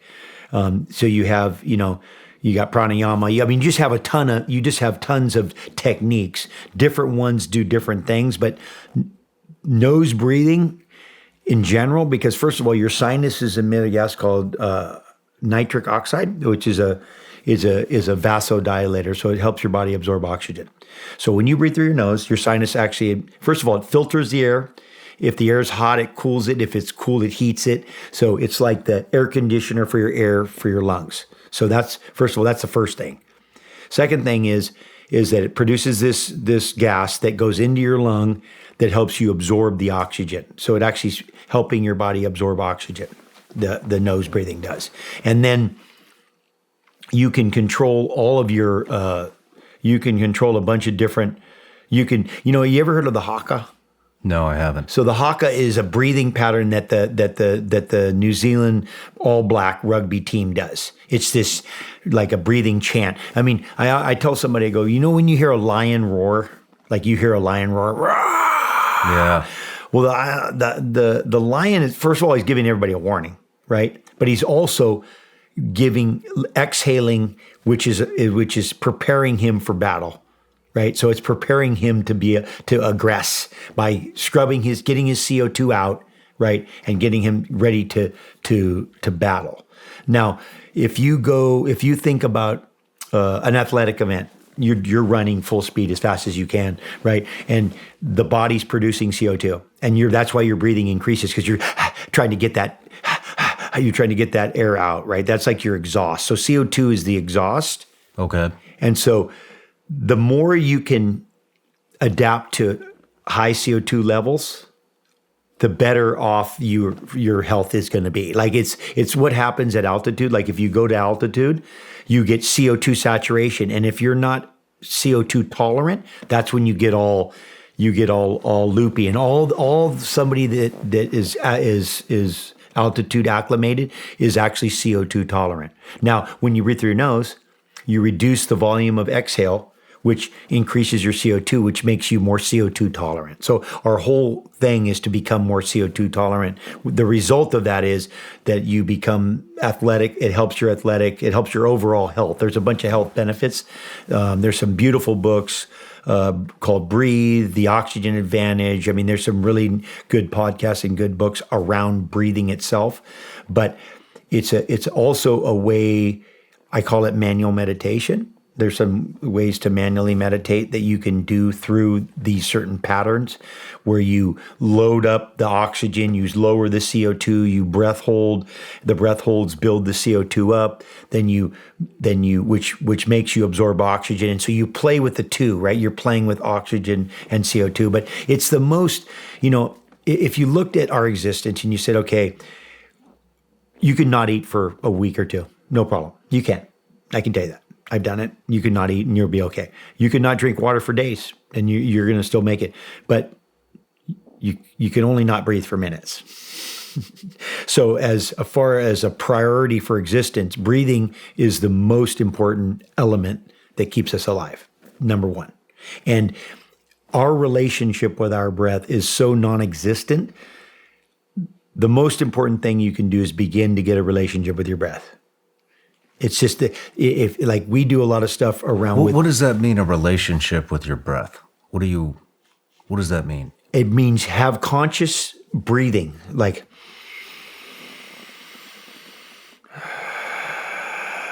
just bringing a consciousness to your breath, right? Just breathing in a way where you're thinking about your breath. You're breathing in and out. You have awareness. You're breathing through your nose. You're aware enough that you're breathing in and out through your nose, or you're breathing in through your nose and out through your mouth. Like you bring a relationship, because otherwise you're walking around. You're not even thinking about breathing. Like no one's thinking about breathing. They're not thinking, like 90% of the people, I'll go somewhere, I'll take people through a breathing pattern, and I'll tell people, breathe like you're running down a mountain. They'll be going like this. I'm like, that's not a very fast run. Like you, like breathe, like you're, like have a relationship with your breathing, because that oxygen, I mean, first of all, oxygen and the relationship to all of the body functions, it's like number one, top of the list, most important thing that you can do. Then we get into, okay, eating and working out and all those other things, but breathing's free. You own it. And you can, it's like to bring you out of anxiety, to bring you out of any kind of angst. I mean, you can bring kids out of angst, you can definitely affect, like you're somebody's all, tense, and you get them to just do a simple pattern. As soon as you extend your breath beyond 6 to 7 seconds, inhale, exhale, like as soon as you go,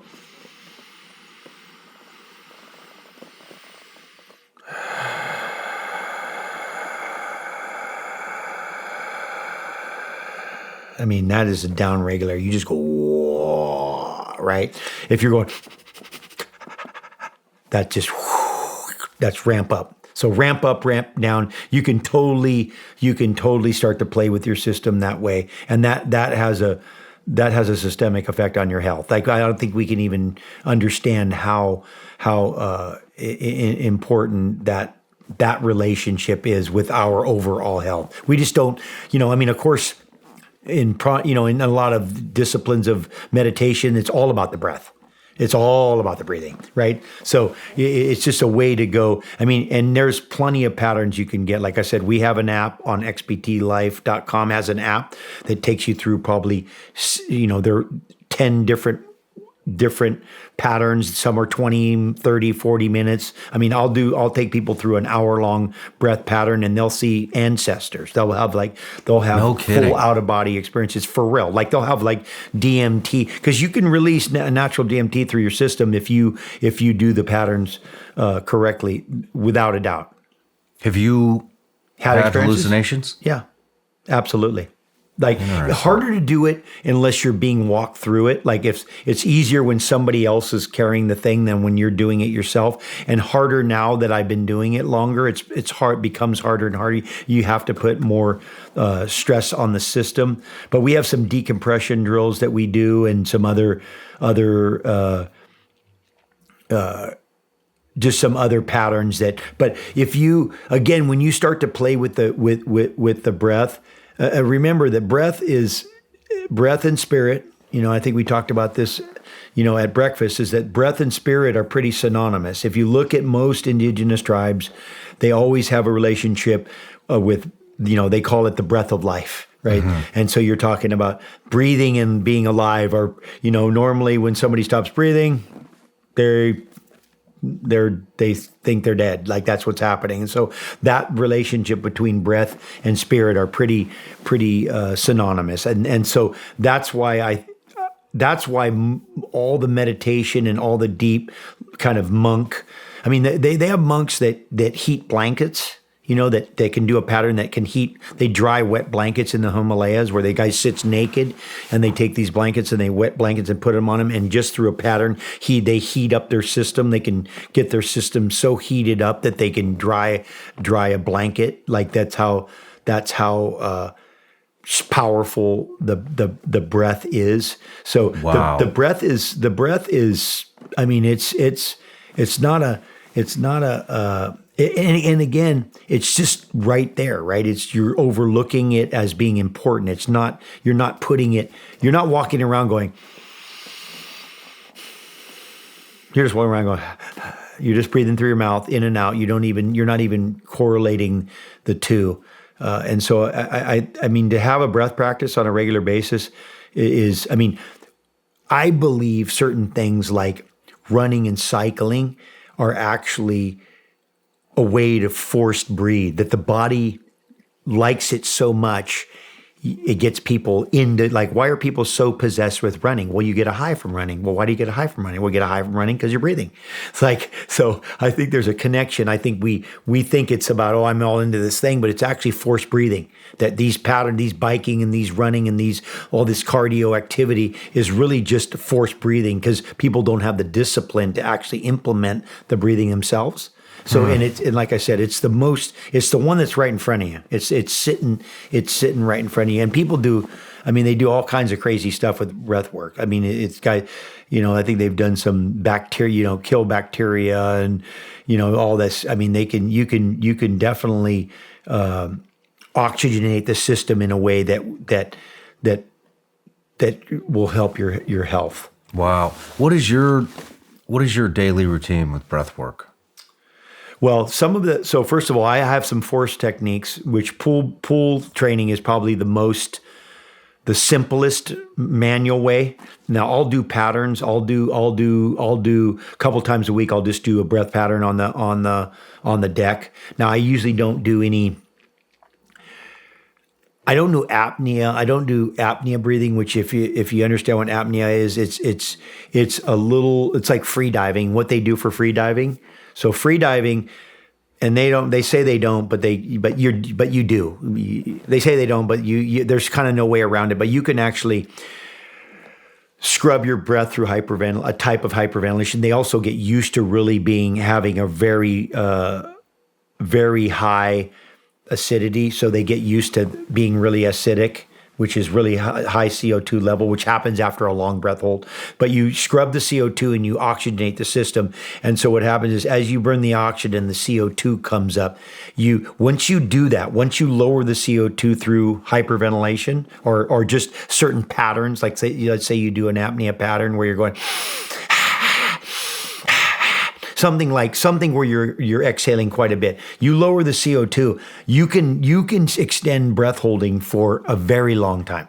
Now we never do that in the water because because you have risk of shallow water blackout, and we're averse to shallow water blackout. So we operate more towards doing, if you're going to do anything like apnea or one of those patterns, we do that on the pool deck.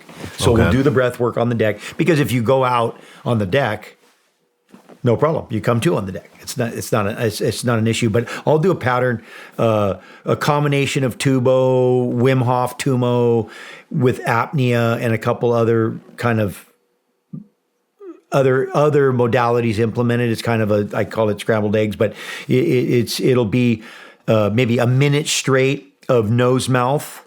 So a minute of in nose out mouth, and then once you get through that, then we do a breath hold on an exhale. So exhale, hold for maybe a minute. So you completely let all the air out and hold for a minute. Then inhale through your nose, hold for 30 seconds. Then go back into that exhale, nose, mouth, exhale, reload again. Then do another exhale, hold again, reload again. Then do maybe reload a little longer. Then do an inhale, hold for 3-4 minutes.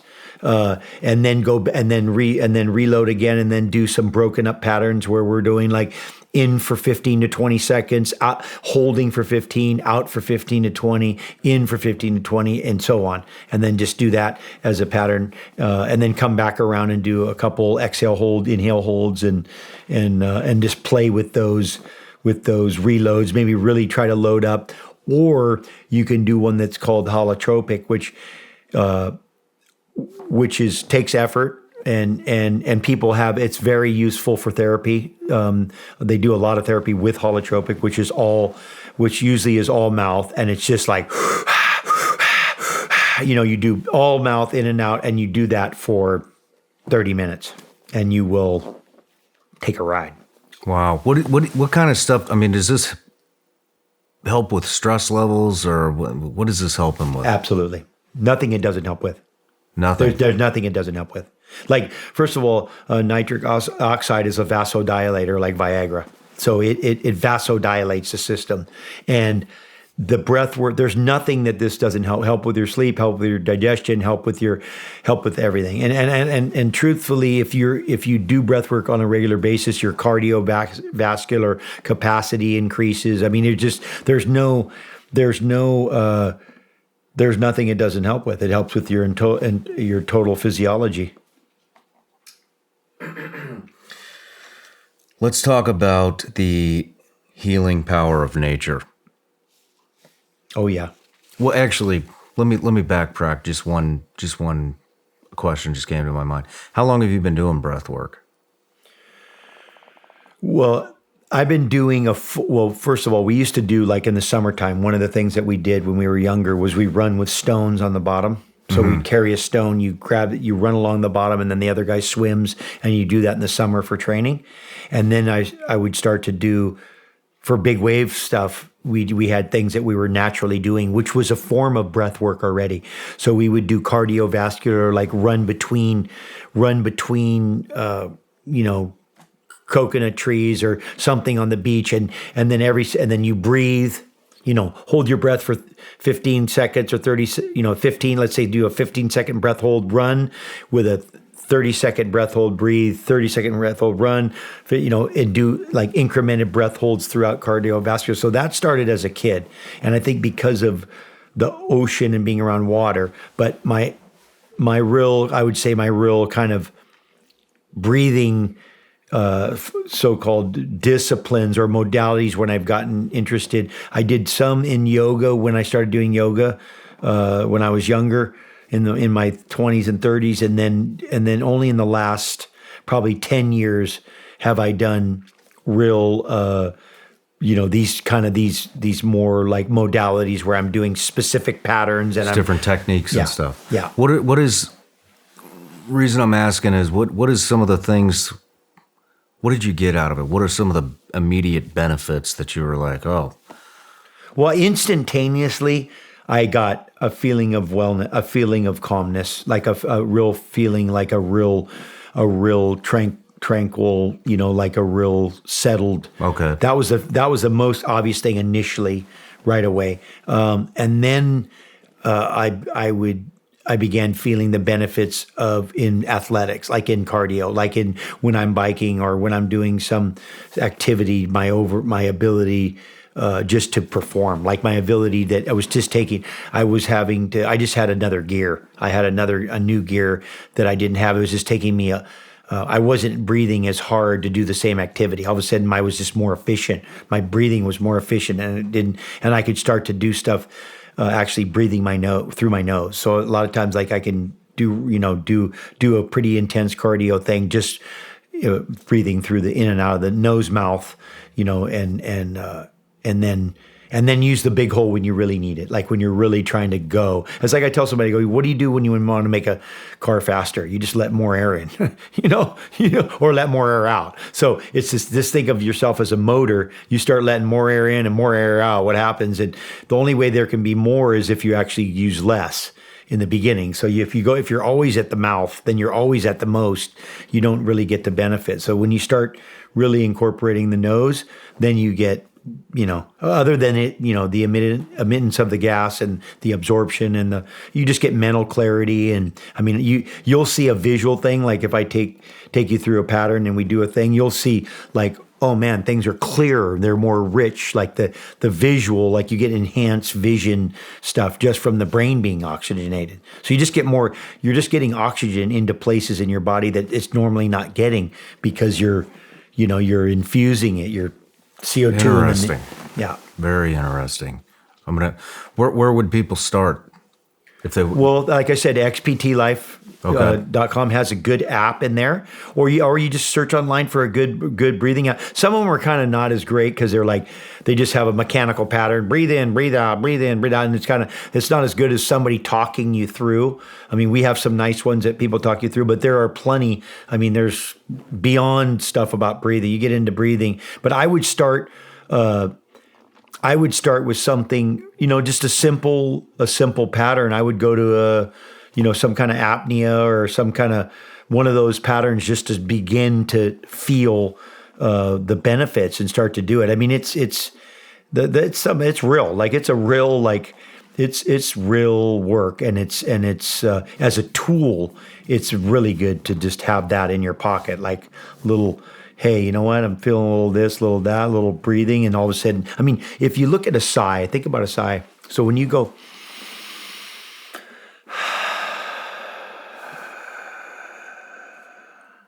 mean, you think what a sigh does. A sigh is just a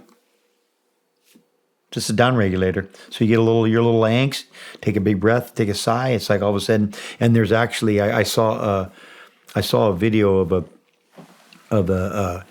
ultrasound video of your diaphragm when you exhale, comes up as the heart was beating, comes up and touches the heart just totally slows down. Are you serious?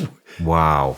The diaphragm comes up and touches the heart, and as soon as it touches the heart just goes and just totally slows down. It was like, but you can see it when you sigh. Like when you go, like you take a big breath and then you just go, I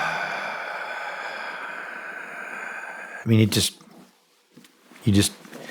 down regulator. So all those patterns have a different, you can rev up, you can rev down, it's a super, super useful tool. Interesting. I got to get into that. Yeah, you're going to give me you're going to give me the results. You're going to call me and be like, "Hey man, that stuff's awesome."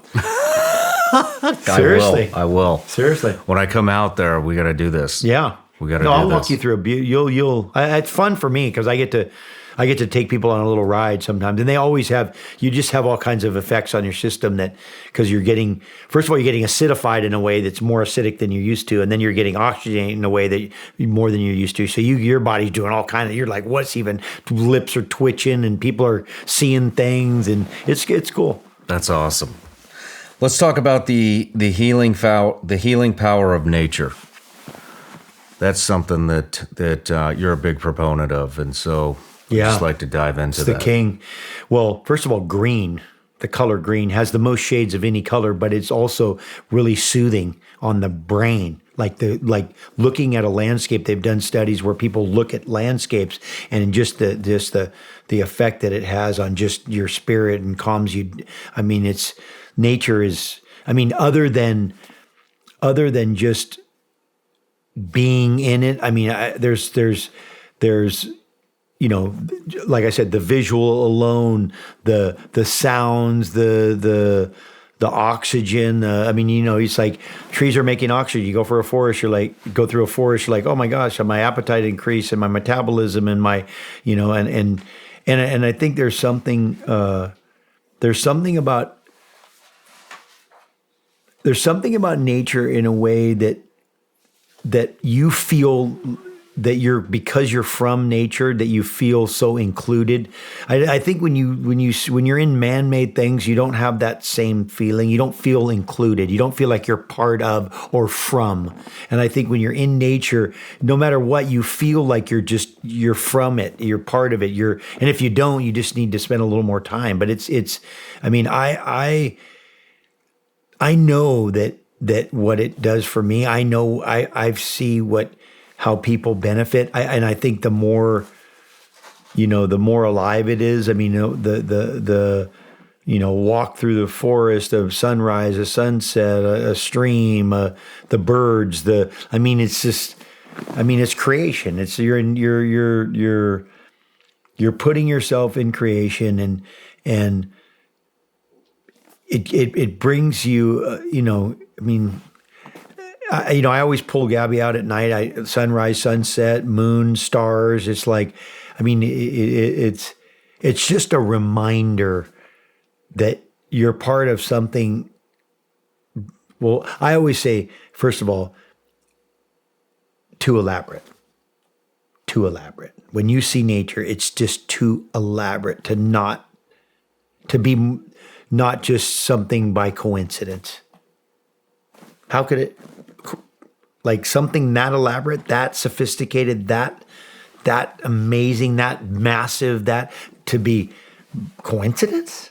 Like, come on, yeah, come on, too elaborate. So I think that puts you in the right state of mind. Like, I think when you're in that state of mind, I think you're in that's a good state of mind to be here, like to be dealing with all the stuff, to be dealing with family, to be dealing with work, to be dealing with all that stuff. I think that state of mind of that, looking at it, the sophistication, the elegance, the beauty, the power, all of the savageness, all of it is just, I think that puts you in the state of mind to to have a sense of being, have a sense of that you're part of something, that you're part of, I mean, we don't feel like part of something any other time, especially not with all the stuff we made. You don't feel like you're part of something. You feel like you're separated from everything when you're in the stuff that we've created. You don't feel like you're part of it. I mean, it's still, there's some amazing things that man has created, but it's not, I mean, can you comparison? Come on. It's like, you're talking about, child's play compared to like this thing. It's like, yeah. I mean, I always feel better, when I come out of nature and get out of the rat race, get out of the man-made stuff. I mean, that's part of the reason why we moved to Tennessee was to get more rural and to get out and live in it. Yeah, it's close here too. You're surrounded by it. Yep. Yeah. Yep. Well, when I looked up and I saw the sunrise this morning on those hills, I was like, oh yeah, that's why calling people. Yeah. Yeah. I mean, I think the ocean obviously has a special place for me because of it's been my greatest teacher. I always say, you think MIT is good, you should see the Pacific Ocean, man. That's like this, it's something so beyond really our level of understanding. I think it's just we don't have the capacity to really understand it and understand, what it is and how sophisticated and powerful and scary. And, it's just, I think I know I've been blessed so much by the ocean. Everything I am and have is some indirect part of the ocean. And so I owe it my life, and, it's all, we're all connected. It's all part of the globe. Oh yeah. Well, speaking of water, let's get into that. Do you know anything about water absorption into the body? I've started looking into this a little bit. Yeah. I only know, I know that we just don't get the minerals that we need in our system. And I know that there's a relationship. I mean, water is really elaborate. I think we still don't fully understand water. I'm fascinated by it, but we don't, the fact that water can, go through all these different elemental phases. It's gas, it's liquid, it's hard. If ice didn't float, then there would be no life. It's just the thing. And then I have vortators at my house that vortate the water, and there's all this work. What is a vortator? It spins the water, so it spins the water and changes the shape. I have that. Yeah. I just got one a couple months ago. Yeah. And you can taste the difference. I was hoping you were going to go into this. Do you taste the difference? I do. I taste a difference. I feel different after the shower. My hands feel different after I wash my hands. Yeah. And so I started looking into this. Water's alive. All the shit that's in public utilities. Yeah. And I had read an article that calcium from the public water system will cake to your pineal gland, which definitely. So does fluoride. And fluoride. Calcified. Fluoride calcifies the pineal gland. Yeah. There's a big case right now on fluoride. Really? Big one. And they've been holding it back for a little while. There's a case. I'll send you the stuff. I'll let you see it. It's about getting the fluoride. They have a bunch of studies. They want to get the fluoride pulled out of our supplies. It's a calcification, like you said, of the pineal gland, which is your antenna. Yep. Yeah. And the way it was described, so I got this filtration system. It's I've never had one before. It seems pretty elaborate, but it goes through 3 filters, and then it goes through a thing that spins the water. The way they call it a biodynamizer or something like that. But it's rotating it. Yep. And so the way it was described to me is if you crystallize water in nature, it will look beautiful, be perfectly symmetrical, and and it'll be perfect crystallization of water. Beautiful, Yeah. symmetrical. Yeah. If you take tap water Yeah. and crystallize it, Yeah. it looks like shit. Oh, yeah. It's not symmetrical. It's not beautiful, elaborate, or any of that. And so the way it was described is that your cells can't absorb That tap water. water Yeah. the way it comes out. So, but it can absorb something from nature. Yeah. You know, when it's crystallized perfectly. And so what this filtration system does, it goes through 2 filters, then it goes through the biodynamizer. The biodynamizer tricks the water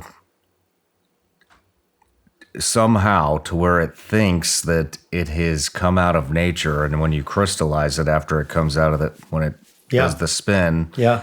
it's a perfect crystallization, so your body absorbs it the way it's supposed to. And Well, there's some crazy books about water, and they're about where this one Japanese scientist plays music, different kinds of music, and shows different pictures to water, and then takes pictures of the crystals.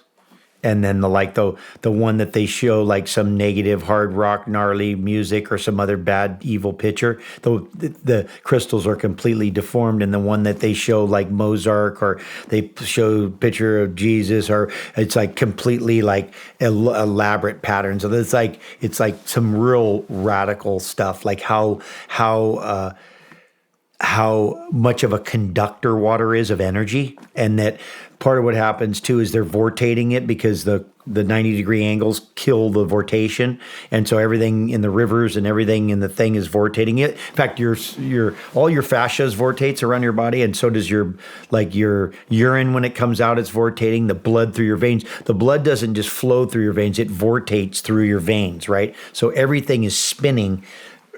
Literally spinning through your system, and but the water, there's a new product that they're supposedly coming out with. That's a special kind of thing that influences the other water, but the water is super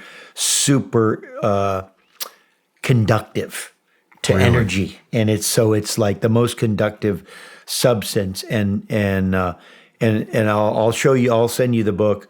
I'll tell you the book of the Japanese guy that did all the study, but they've done some radical studies with water, and they still are perplexed. Like, water does some stuff that they just are scratching their heads. Even today, with all the technology that we have, we're having trouble even understanding. So one of the things that for sure works good too is we need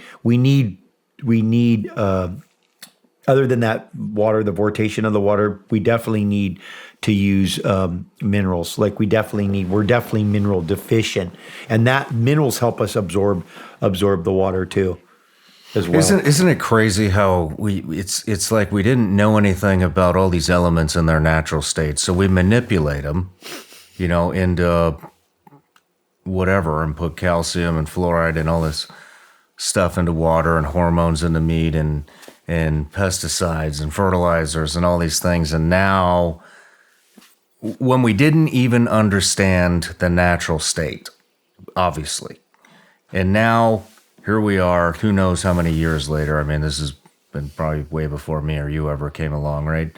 And now you're seeing this movement, at least I'm seeing it, this movement. I mean, Laird Superfoods, right? All the stuff we're talking about right now, biohacking, it's all coming back to, okay, all this shit that we put in everything that we thought, may have been beneficial, turns out is horrible for you. And it's all going right back to how it was made. How do we get back to a natural state? Right back to how it was made. Did a good job in the first time. Yeah. Our audacity to think that somehow we're smarter than the creator or the creation, that's amazing. That's pretty, first of all, how dare us? Yeah. How dare us? But it is ironic that we're having to, hey, if you just went outside and if you just picked up a couple stones and maybe weeded some plants and did the thing and got this herb and made that tea and, swam in that river. And I mean, it's like all of a sudden this is all, I mean, it's just ironic that we're we moved ourselves in, convenientized everything, and now we're having to like go back and reenact. We're having to go back to just try to get back these things that we were naturally doing when we were.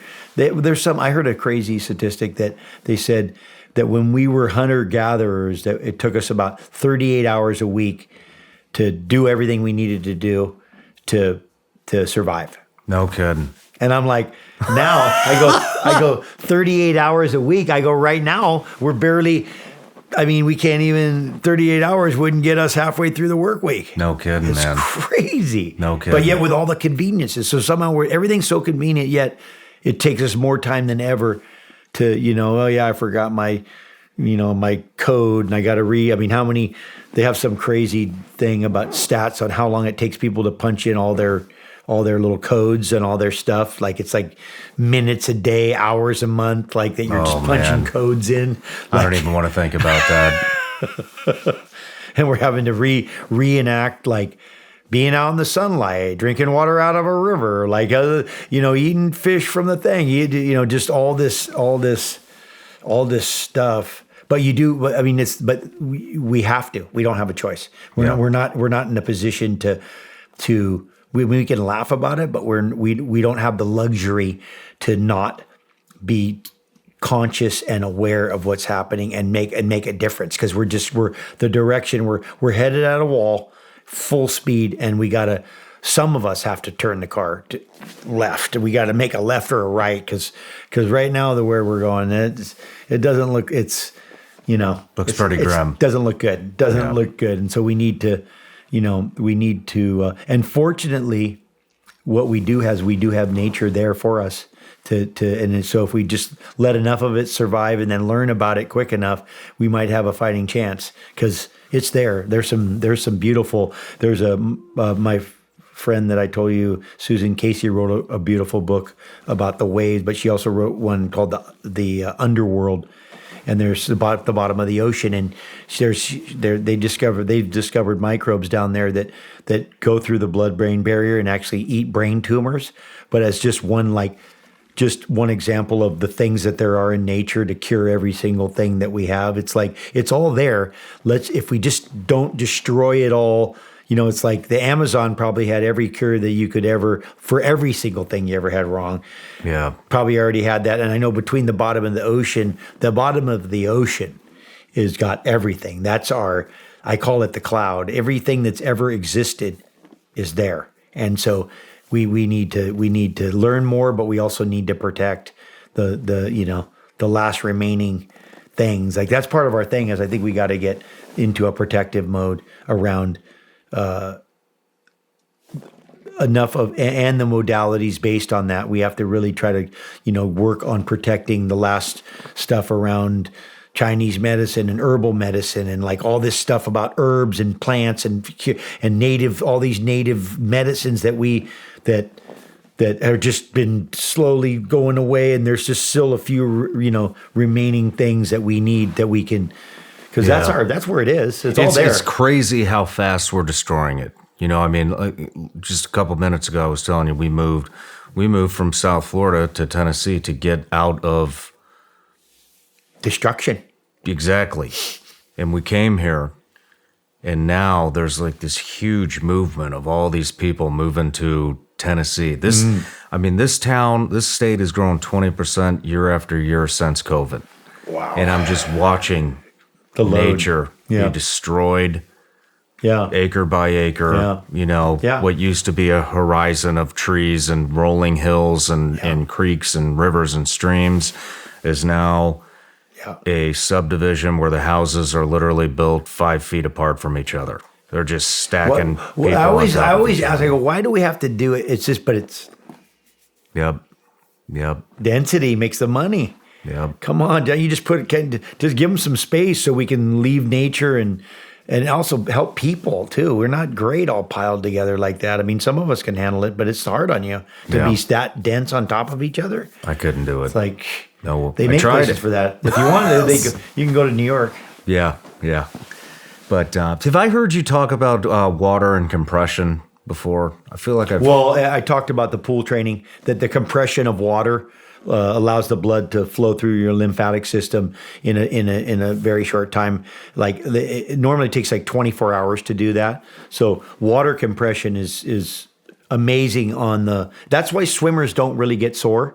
Like when you see swimmers swim and they swim, if you did that much movement in a gym, next day you'd be wounded. But swimmers, you'll get tired, but you don't get like muscle soreness like you do from like something like lifting.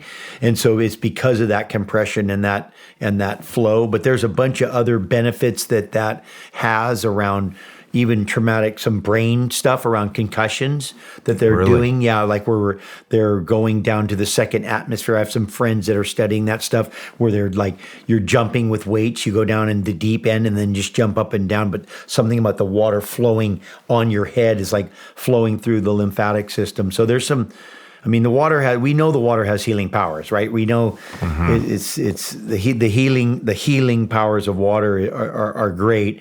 And I think we've just you get negative ions when waves are breaking in the ocean, and you absorb a lot of the minerals out of the salinity. I mean, I think the things that we don't even, again, back to it's in nature, we just don't know it, right? Yeah. So we're just like, hey, I don't know why, but I sure love to go. And meanwhile, if if it's not some negative bad habit, part of the reason why people are attracted to these environments and these situations are because they're getting some physiological benefit. They're getting a benefit from it without even knowing. They just intuitively feel it. They sense it. They're like, I love to go to on that walk or that hike or swim in that stream or go in that ocean or look at that horizon but then after you look at the science behind it and you're like, well, that's because you get this, it's like, but you intuitively know it. It's built into you. You're connected to it. Yeah. Yeah. If you are, and if you're not, then you have to reconnect, right? Well, a lot of people need to reconnect. We're in the reconnect mode right now. Yeah. You see that the pandemic definitely threw people into being more concerned about their health and about reconnecting with nature. I mean, I think everybody ran to the coastlines and to the Costa Rica and Hawaii and Tennessee and any place there was nature. Why does everybody? Why when there's a pandemic, everybody runs to nature? Well, because freedom. And intuitively, right? You intuitively know that's the place. Yeah, that's the place to be. Yeah. Let's get into, Laird Superfoods. Yeah. Why did you? I feel like you started that to help yourself. Yeah. Well, the original creamer, the very first one, the sweet and creamy, that first product that we came out of was from a recipe that I had been making for myself and sharing with friends. And it was something it was like a I want to say like a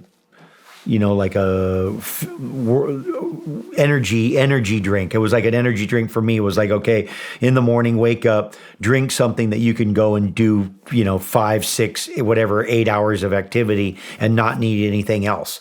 And so that's where it started. Originally started with my love for coffee, because I love coffee. So then I was like, I love coffee.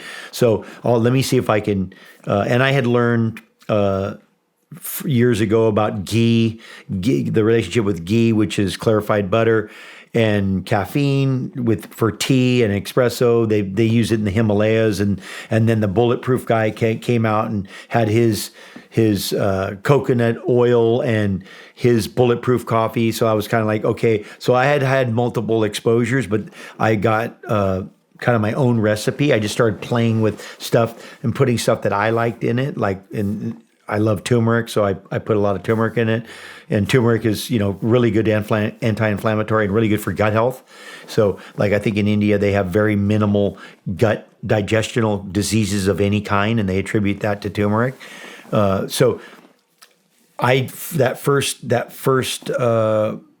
first drink I'd share with buddies, and they'd be like, we'd go out in the ocean, and they'd be out there, and they'd be like, what's in this? Like, what is this? And I try to explain it. And one of my friends said, hey, let me try to make a powdered version. I'll just make a powdered version, see if we can't get a powdered version, because he drank it and loved it. And then the third rendition through was the original, or the sweet and creamy. That was the first product. So you literally just came up with these concoctions in your Yeah. in your home. Yeah. That's how it started. And then a friend said, "Let me replicate this." yeah. No kidding. So And legitimately, then it was somebody just came to later. What's help that? yourself. So it was Yeah. legitimate. It Totally. did. It legitimately started with you just trying to improve your own health. Totally. And then I would get athletes that asked me, they'd be like, "Oh, how'd you get that company and this and that to give you that?" I'm like, we started it from scratch. I had the recipe, made the thing, first one, then we just started trying to sell it online to people that were in my circle, and all of a sudden it was just like we were just selling online, and they was like, "Oh, well, let's make another flavor. Oh, I like turmeric. Okay, let's make a turmeric one. Oh, let's go to the cacao is great, and I like cacao." And so we started building off of that original platform, and then looking for, because the philosophy, which has always been with, and Gabby laughs, but I have a philosophy that if you're doing something every day, like your your toothpaste, your soap, like this is not a place to put trash on you and garbage. You don't consume like things you're doing on a daily basis, because they're accumulative.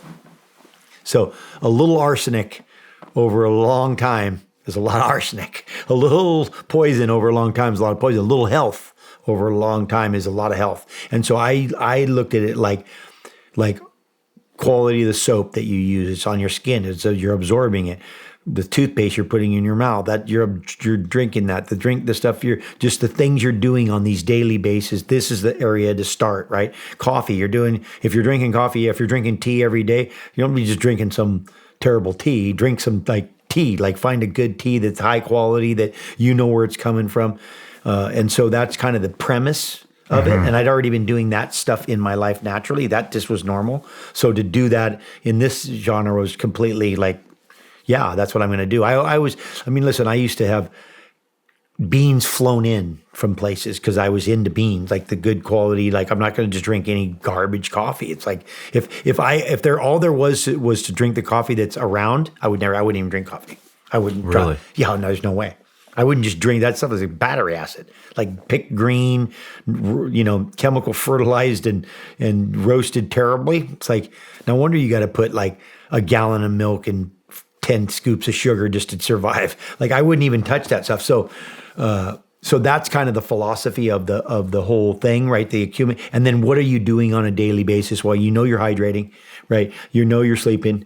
These are these categories that you need your greens. These are the things you might have a snack. Okay, here's a bar. Like these are things that we're doing consistently, right? And so build off of those things. These other one-off things that's less interesting.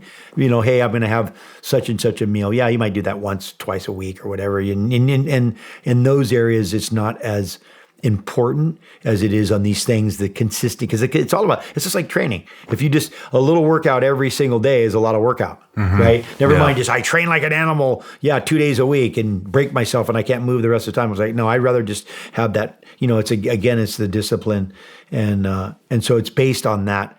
The brand itself is based on that. And then the quality, nature made it perfectly. Don't mess it up. We still have to try to, our challenge is always to find the best ingredients, make it affordable, because we don't want to make it exclusive, because normally health is exclusive. Health is only for the wealth. Like you got to afford it. The stuff is, if like I have a friend of mine grows some of the best turmeric in the world, right? In Hawaii, but it's so expensive. It would be $90 bag of, turmeric creamer. It's like, you, me, and my 3 friends that would use it. Maybe just not even you, maybe me. But you know what I mean? So in a way to do that, I think that's the challenge too, is to get it. And the people that need it the most are the ones that can barely afford it. Yeah. So that's also the piece of it too, like that we want to make it, because we feel like it's an opportunity to share kind of the values, right? In a way you're able to touch people. And I run into a lot of people,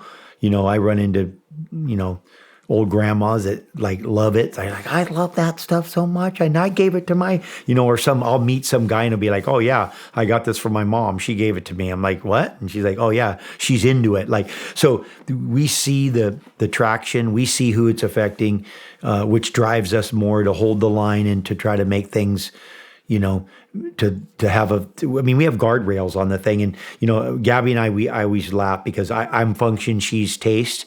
So because I'm dealing with, I would drink mud every day. Like I eat raw eggs blended in the morning every single day. I got no problem eating things that taste terrible if they're good for me. I have no problem doing that. And but she's like, but people won't do it every day. And I go, I know that. So we're going to make it taste good so that we can get, so we can get people consistent. And then they, in a way, it's almost like then they can, once they start doing it on a regular basis, then they're more open to trying things that maybe are a little more elaborate, a little more sophisticated. And so as we go, we can offer things that that they wouldn't be able to start with.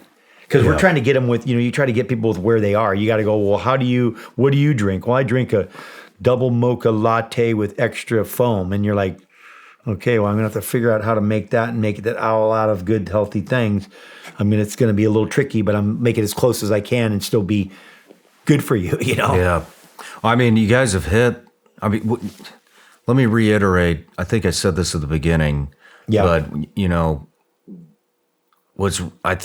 the most impressive thing to me is it's the cleanest ingredients, and that's what really drew my attention was, hey, we try to source everything in the United States, which I think is important. Yes. And the only time we go outside of the U.S. is if it's a higher quality ingredient. Yeah, or we don't have it. Like coconut, like you just can't find coconut in America. It's just like we got to go to okay, where are we going? The Philippines. Okay, Philippines or or Sri Lanka or somewhere. I mean, it's like who has coconuts and who can make the for that particular ingredients. But for sure, I mean, my goal is to be able to implement growing a lot of the stuff myself. Like I already have some of the projects where I'm going to start to try to implement growing ingredients because I'd like to become more vertically integrated because ultimately I can control everything. Then I know exactly what's in the dirt. Then I know exactly what's in the plant. And then I know exactly what's in the people. And that allows us to get higher quality stuff to people because then we don't have 3 people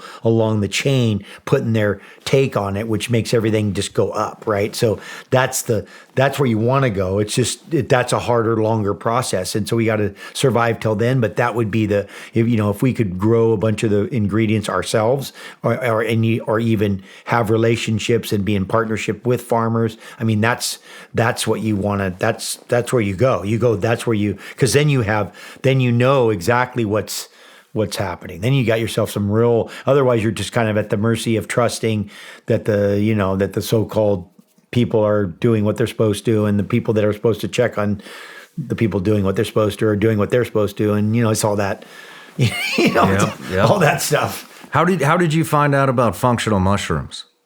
That was the first thing that really drew me to you guys was I think I told you I'd done a psychedelic. Yeah, I did. We talked about it on here. Yeah. We did a psychedelic. That changed your life. Yeah. And so that triggered me to look into functional mushrooms because, I worry a lot about brain health and I'm a huge proponent of mental health and with traumatic brain injuries, dementia,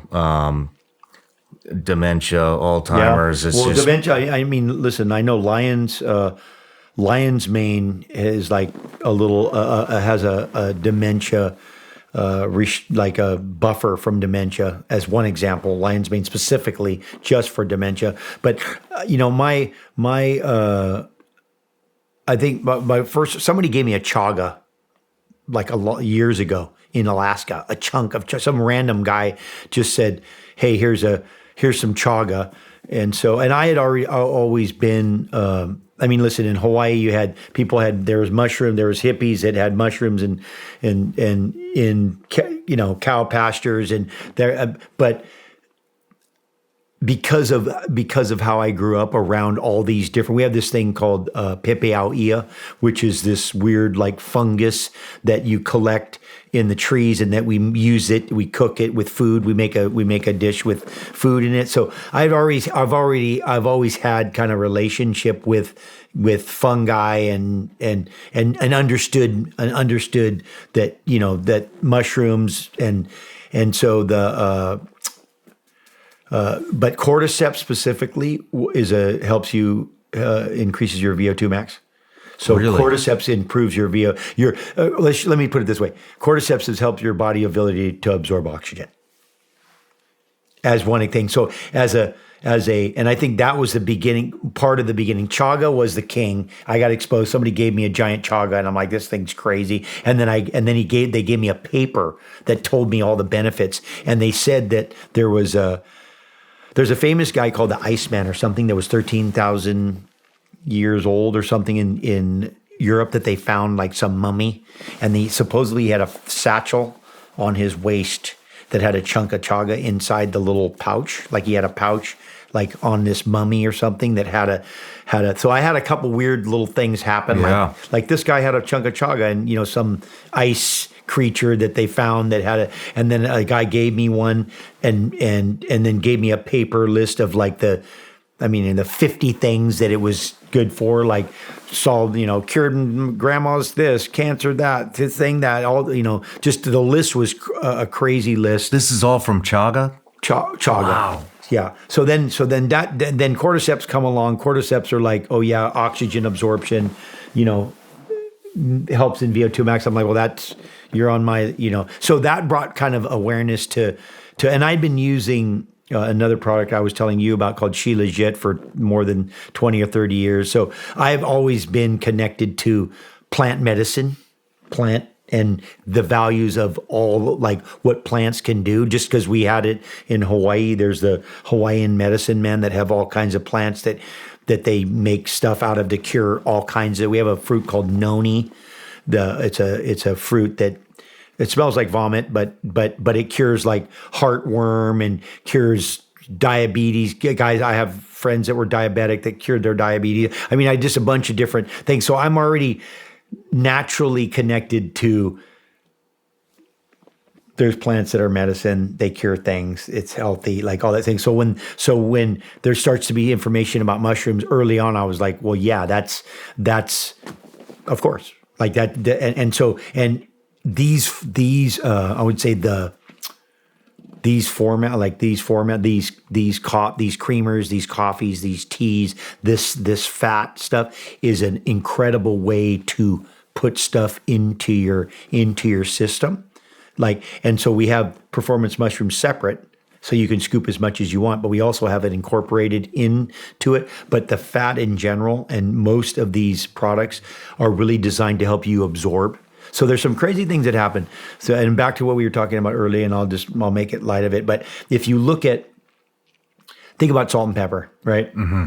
You think about salt and pepper, and you go, well, why do you put salt and pepper on food? Taste, flavor. Well, you'd think, wouldn't you? But what does that mean when it tastes better? What do you think that means? It means absorption.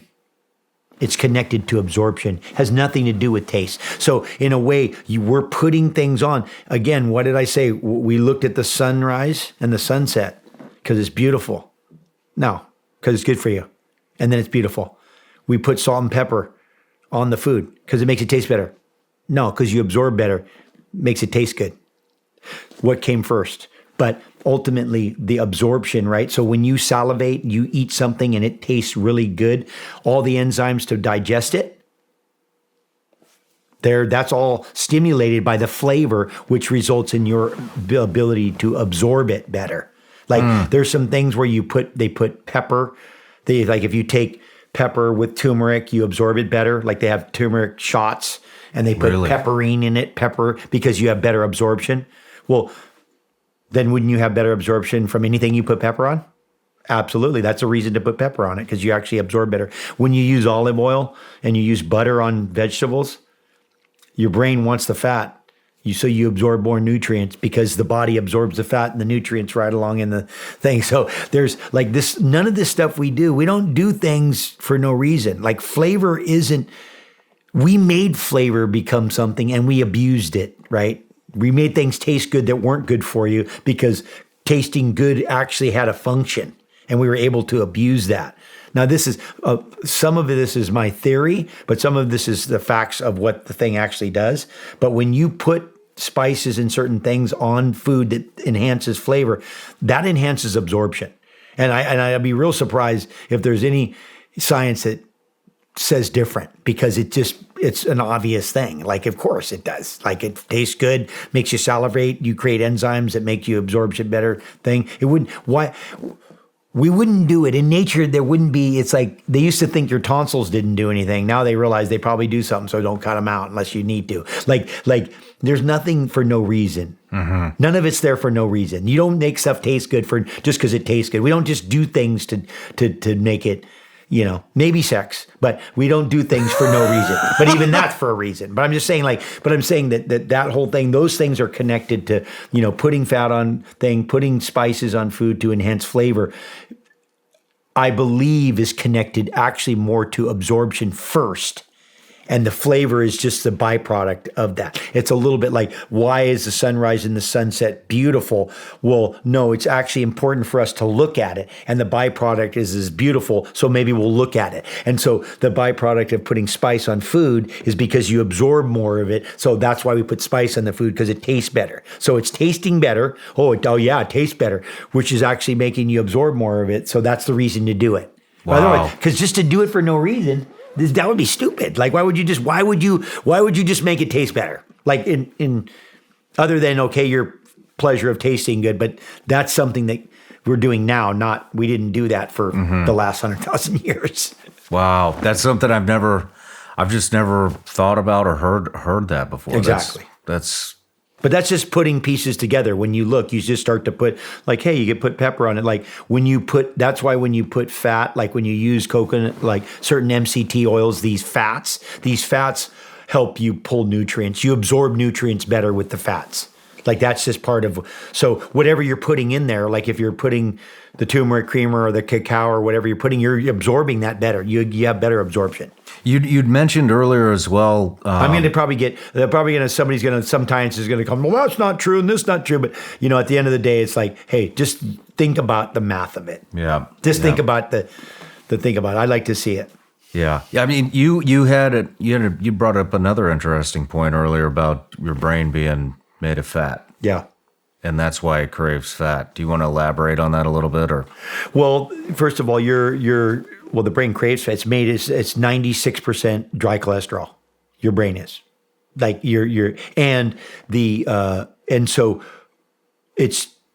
eats fat. Like, your muscles are made of protein. They want protein. Your brain's made of fat. It wants fat. Like, that's what it's looking for. So when people smell fat, like you smell bacon or you smell something that's fat cooking on a grill somewhere, or you get that, you just go, what is that, right? You crave that. I mean, part of the reason why you crave ice cream is because there's fat in it. I mean, all these things are fat based, right? A lot of our fat thing is feeding our brain. And I don't know, I just think anything that would reduce cholesterol in your system. I mean, I think there's a big argument about high cholesterol, low cholesterol. You have multiple kinds of cholesterol.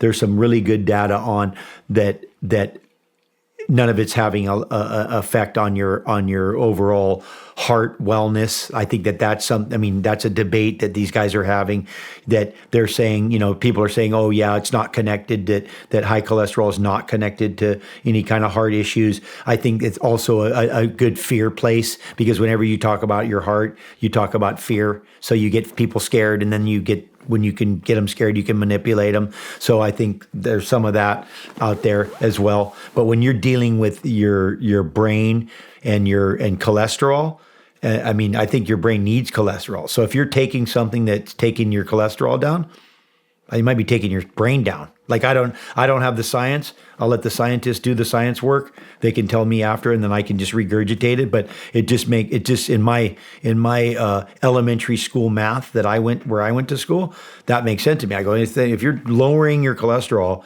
and your brain's made of cholesterol, it seemed like you'd be lowering your brain. Like, it just doesn't. I don't know where that doesn't make sense. But again, like I said, I'm not a scientist, and it's just what makes sense to me, being a practical thinker. Like, when I look at things practically, I'm like, when you simplify it. Yeah. When you cut out all the BS. Yeah. Just go straight, simple. Like, don't complicate it. Don't use some confuse logic me. and common Just go, sense. let me see, reduction in this is made out of this, and I'm reducing this. Well, and that's this. So it's like, it doesn't seem to be, I think we make it confusing so we can disguise imperfection. It's like I said before about the frame. When it's perfectly square, there's nothing to do to it. But when it's a little off, then you got to glue a bunch of stuff on it. Yeah. What's your favorite product? I mean, I love InstaFuel, but I love like the instant latte. Instant latte is a crazy good, but the turmeric creamer, I use the creamers the most. The greens has been great, but the creamers are my, and I use them I can make a golden milk, which is just coconut powder and turmeric creamer together. And that makes but the creamers, I think the creamers for me are the coffee, our beans are beyond good. The instant for traveling, I have a travel kit that I travel with that I'm able to use the instant stuff. The coffee creamers that's hard for me to, and then, that instant stuff is good. The matcha, the chai, the instant coffee, just add hot water. I mean, for me, I don't leave home without that, but those unsweetened creamer, the turmeric creamer, and then the regular sweet and creamy latte. That's, and then Gabby loves the mocha, Yeah. Well, my favorite's the performance mushrooms. I love that stuff. Well, that's always going on. Yeah. But, anything new coming? What's next for you? Well, the ocean, I have my season starts right now. So I go back and continue to keep my eye on the horizon. I have, we're just coming into the season, so we're probably going to do something. I have a couple projects around foiling that I'm trying to do. Some stuff I was talking about, maybe open ocean stuff, like try to get ourselves out into the big seas and do it and not get lost and not, get recovered and be able to pull that off. But, and then just survive parenting. That's my, my greatest challenge ever. So that's an ongoing project with these amazing girls women. Yeah. That's the, and then just try to keep the air going in and out of the hole, That's right. Well, Laird, I just want to say it was a real honor to interview you. And like I said, I want to thank you for letting me be a part of your journey with Laird Superfoods.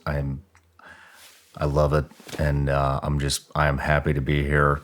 And then, to end this, I just want to reiterate how much wisdom you just imparted on us. I mean, we talked about breaking generational curses / trauma. We've talked about coming out of broken homes. We've talked about fatherhood. We've talked about being a good husband. We've talked about overcoming alcoholism. We've talked about biohacking. I mean, there is a ton of important wisdom and information within this piece of content that we just made in our conversation. So thank you. Well, I thank you for the opportunity, and I'm glad that I could be of service, and you're a gentleman, and I appreciate your work, and I'm honored for all your work. So for the nation, for the people, and the ongoing work that you're doing, it's a pleasure, and I'm glad that we were brought together by the divine, because that's the only way it happens. So we're connected now, and whether you like it or not, you're gonna have to ride a wave or two. It's happening. It's gonna happen. I'd be happy to do it. I'm looking forward to it, and yep, I will. Let me meet my daughter here soon, and in beginning of next year, I'll be seeing you on your turf. Oh yeah, it's coming. Perfect. I want to get a piece of you. I'm looking forward to it. Me too. Thank you. Thank you. Aloha. Yeah. God bless. You're a gentleman. Aloha.